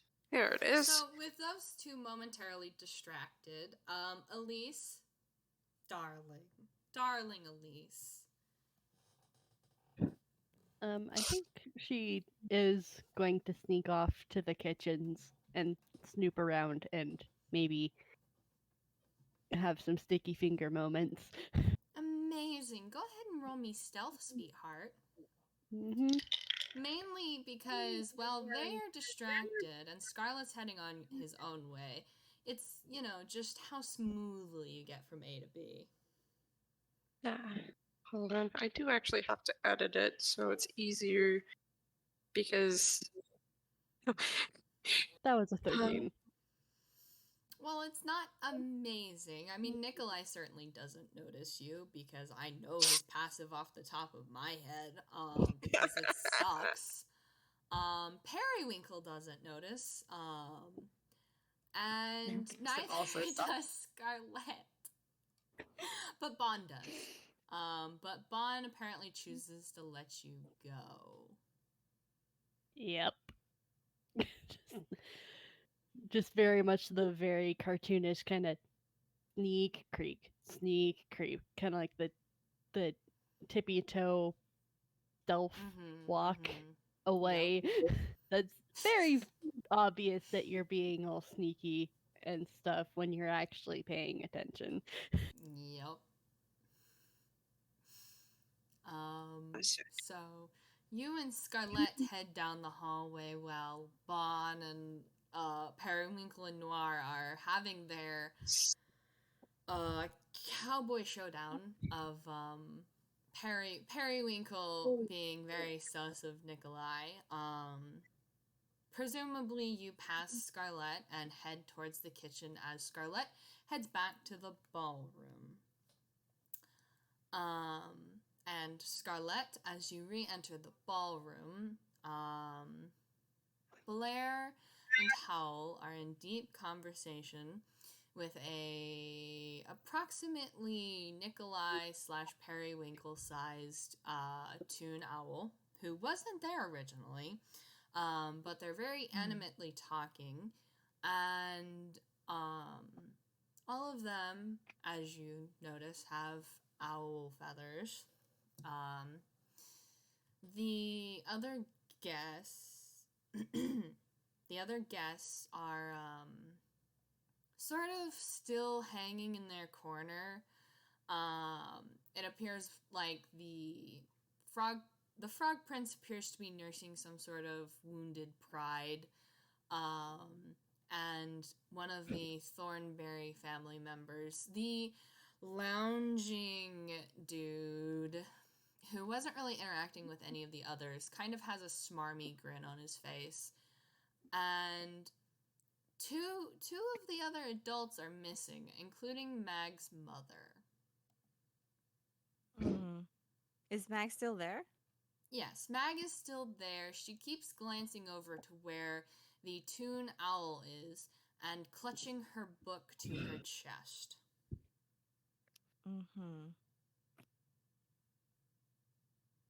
Scarlett first is gonna go towards where the Toon owl is.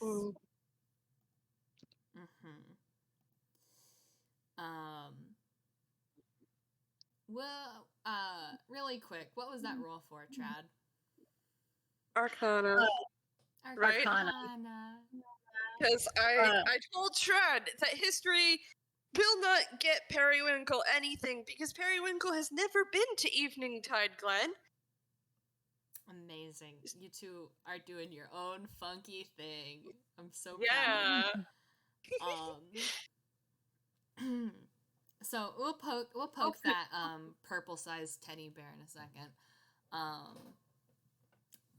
So as you walk over to the two Reelkind and the Toon owl, do you attempt to be stealthy at all, or are you just walking over? Just walking over, not really being stealthy. So they kind of, both of them, both Howl and Blair, stop the conversation, and whatever the Toon owl was saying as you approach,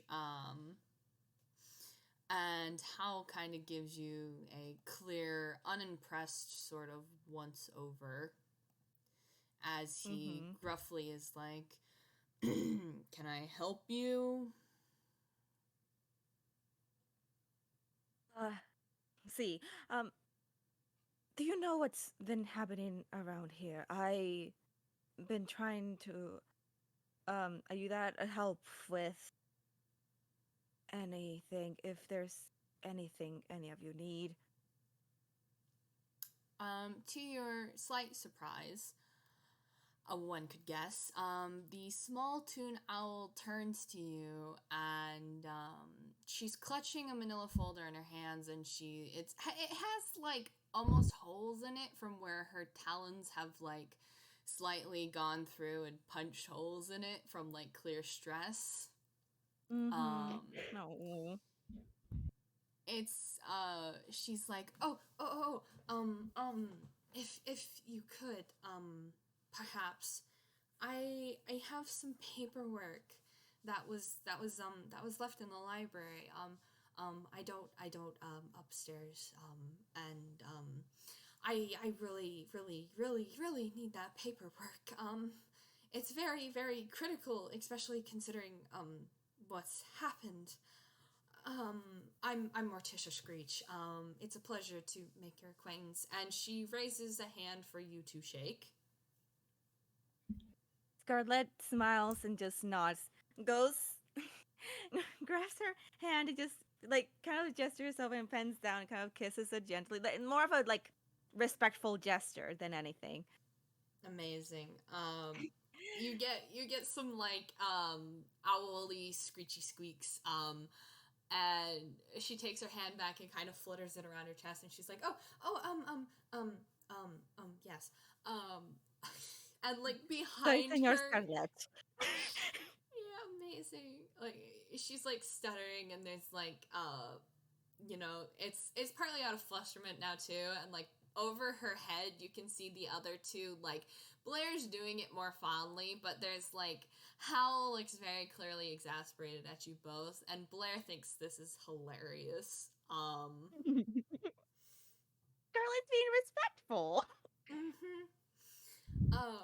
But she like fans the manila folder over her feathers, and she's like, "Yes, so I'm one of Mix Harlene's legal representatives. And I was finalizing some paperwork and delivering the copies this evening, which is why I wasn't necessarily going to be at the party. But then, the storm and stuff, and I figured I'd just stay and finish my paperwork here.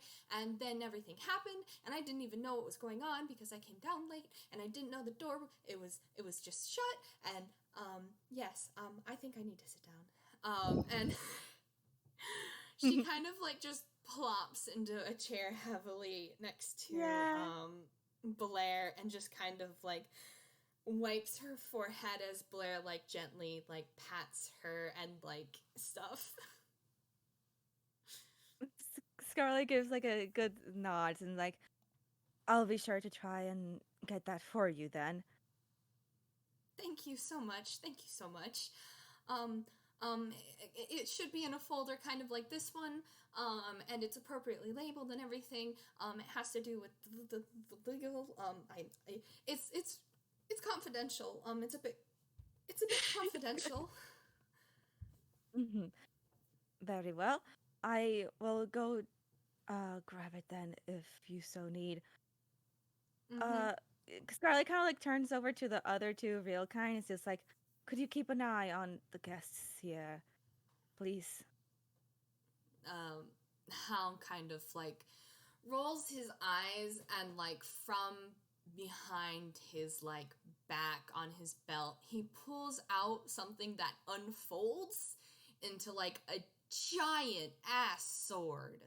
It is a big honking sword, and he just kind of lays it against the wall and crosses his arms, and he's like, "Why else do you think I'm here?"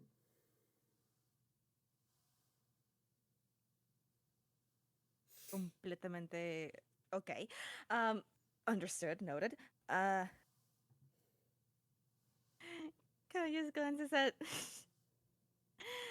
and the elf and just like, you good too? Just kind of like not really saying it out loud, but Blair just smiles serenely at Scarlett.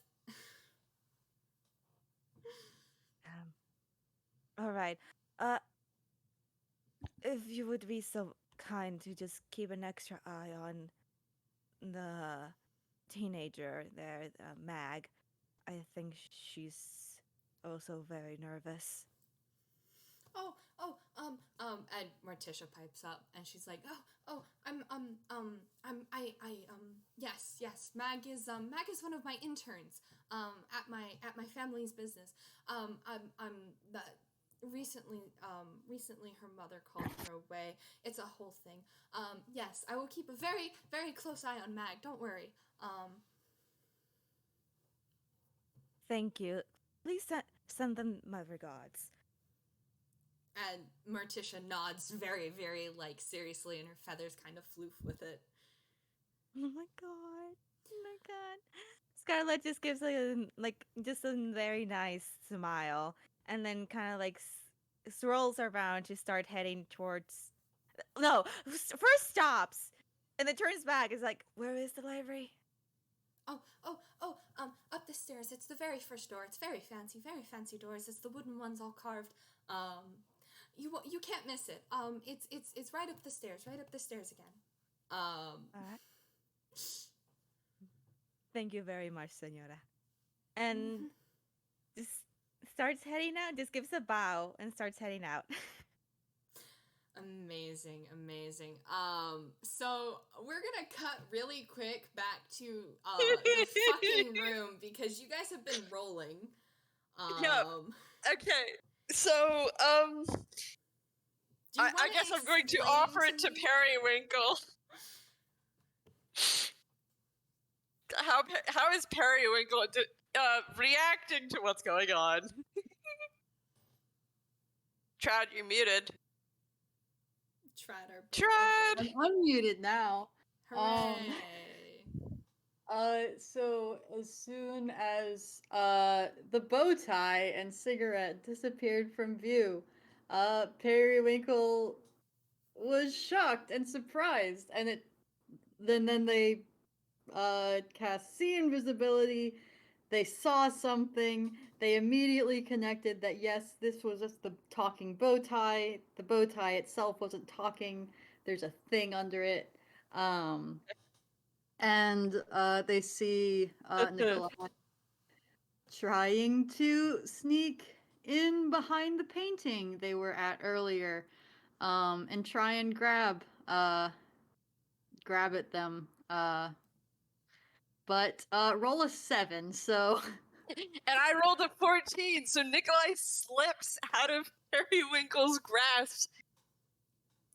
where do you think you are going? Fault investigation. How can you wait? Periwinkle's eyes are glowing slightly. How can you see me? I'm a wizard. And even beside that, I am a professor. So there's a lot of jazzy sounds.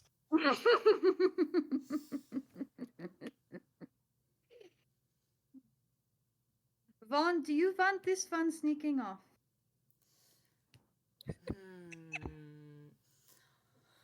Bond reaches up into their wing and pulls out a darker, almost reddish colored feather. Most of their feathers are a light pink right now along their wings. No one knows why, but that's a thing. And they walk slowly over to Nikolai. And they tuck this feather into Nikolai's bow tie and lightly pat Nikolai's chest where they could guess Nikolai's chest is. And then they slowly lean over and they're like, so you can't get off the island. And I don't suggest you try leaving the building. So perhaps we'll see who knows this place better by the end of the day. And Bon presses a talon to Nikolai's chest and they're like, you or me? And then they straighten back up and they make no attempt to stop you. Nikolai, after they stop talking, mutters something about they were very, very intimidating, but I am not here to do stuff that would prevent them from, I don't know. Maybe I should rewrite this, he says out loud. Periwinkle is squinting at that whole exchange, and looks between the feather and Bon. This, that, this Blair said not to trust anyone without a feather, but we did not have a feather. But you just gave him one, but it is a red one. Should I trust him now? Well, the feather is,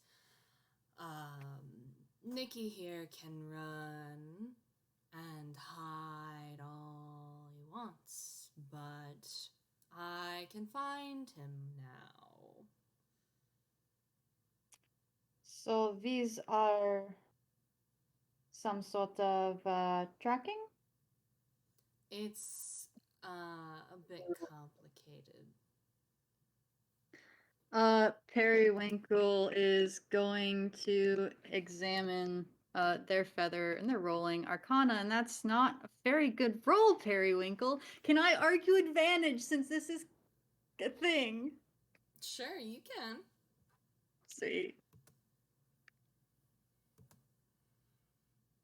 Dirty 20. You take your feather off of your you take it off your lapel, you know, of your sweater, and it's a Reelkind owl feather. It's a very similar one to Bond's feathers, except it's paler and more barn owl colored. There's nothing intrinsically magical about it. Do I know any ways it might be used for magic stuff? Clerics and there's a decent amount of magic casters who have the ability locate objects. Yeah. Specifically though, with the Periwinkle did see some sort of warding sort of mechanism earlier with the painting. Are these? Does the mansion check for them? What somehow, what you can ascertain from the Dirty 20 is the paintings that you have seen hung all around the mansion. Presumably, some of them must cover more of these secret passageways. And those paintings are special. And if you pass through them without an owl feather, they will react.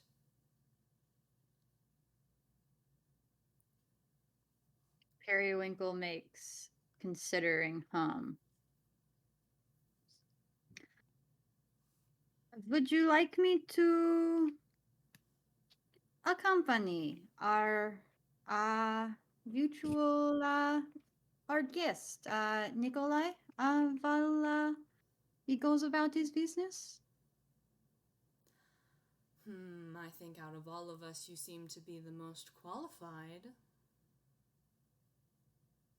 Well, I wouldn't know about that, but No one has ever seen me after I've pulled my little disappearing act. So, and Nikolai just looks at you, Periwinkle, and you can see that he's looking at you. Periwinkle kind of dallies a paw in front of Nikolai's face. It's just like, give me a moment, I'm talking. It's whatever, don't worry about it. Periwinkle does not think this is terribly remarkable. It's a second level spell. They're a professor. This is just normal. This is just another. What day of the week is it?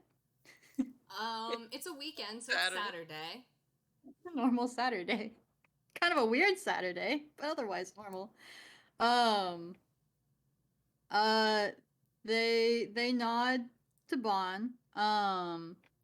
And yeah, they say, well, in that case, I will keep an eye on our friend Nikolai, and perhaps keep a lookout for anything else.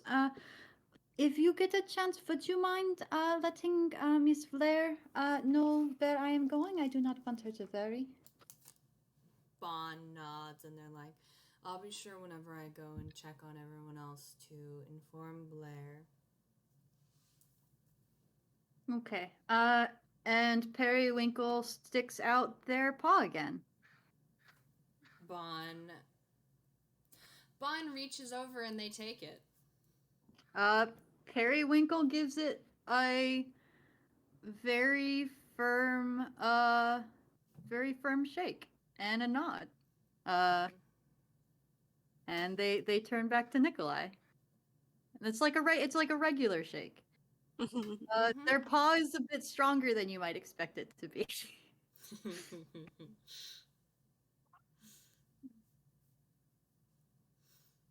Are you two? Vel? Are you two gonna go? Well, I guess this is what's happening now. Come on. Nikolai's just going to lightly tap the wall and turn. The tapping sounds like wood. Mm-hmm. Again, wood tapping against the wall. Hee-hoo.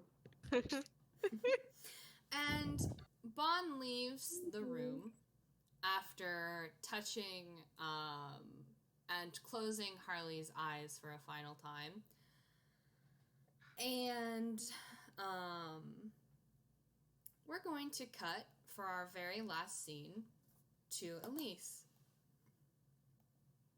Because Elise, my darling Elise, you have chosen to head to the kitchen. Mm-hmm. Where the last time you saw Francis and Magenta was in the kitchen.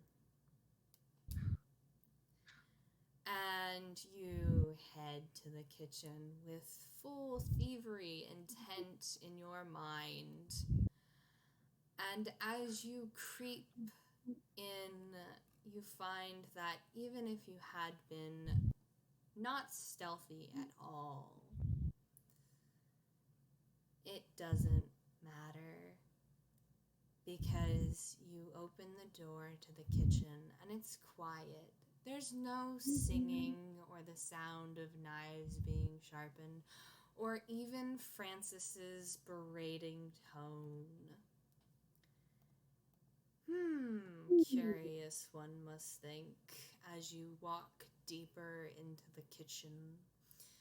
Its gleaming white and stainless steel surfaces seeming to mock you as you head further in and you smell something strange. Something that smells familiar because only a short bit ago you were smelling it yourself. And you see splatters of magenta ink across the wall, and you see splatters of black ink across the wall, the two mixing and making a horrifyingly brownish red color. And there's almost too much silence here. And in the back of your head, you swear you can hear something like violins all screeching as you step around the countertop. And you lay your gaze on the still forms of Francis and Magenta.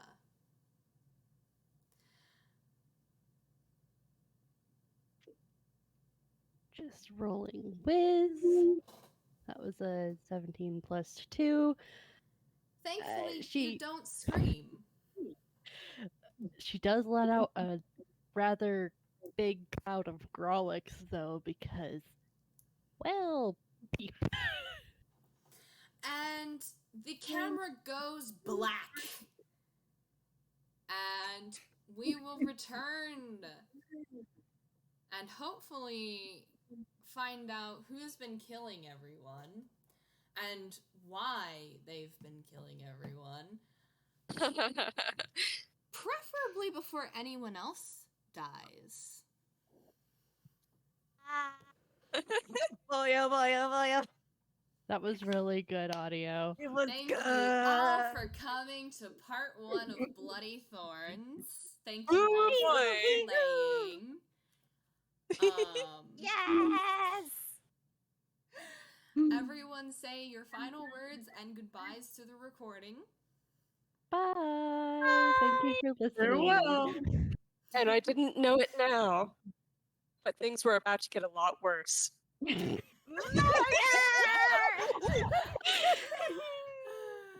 All right.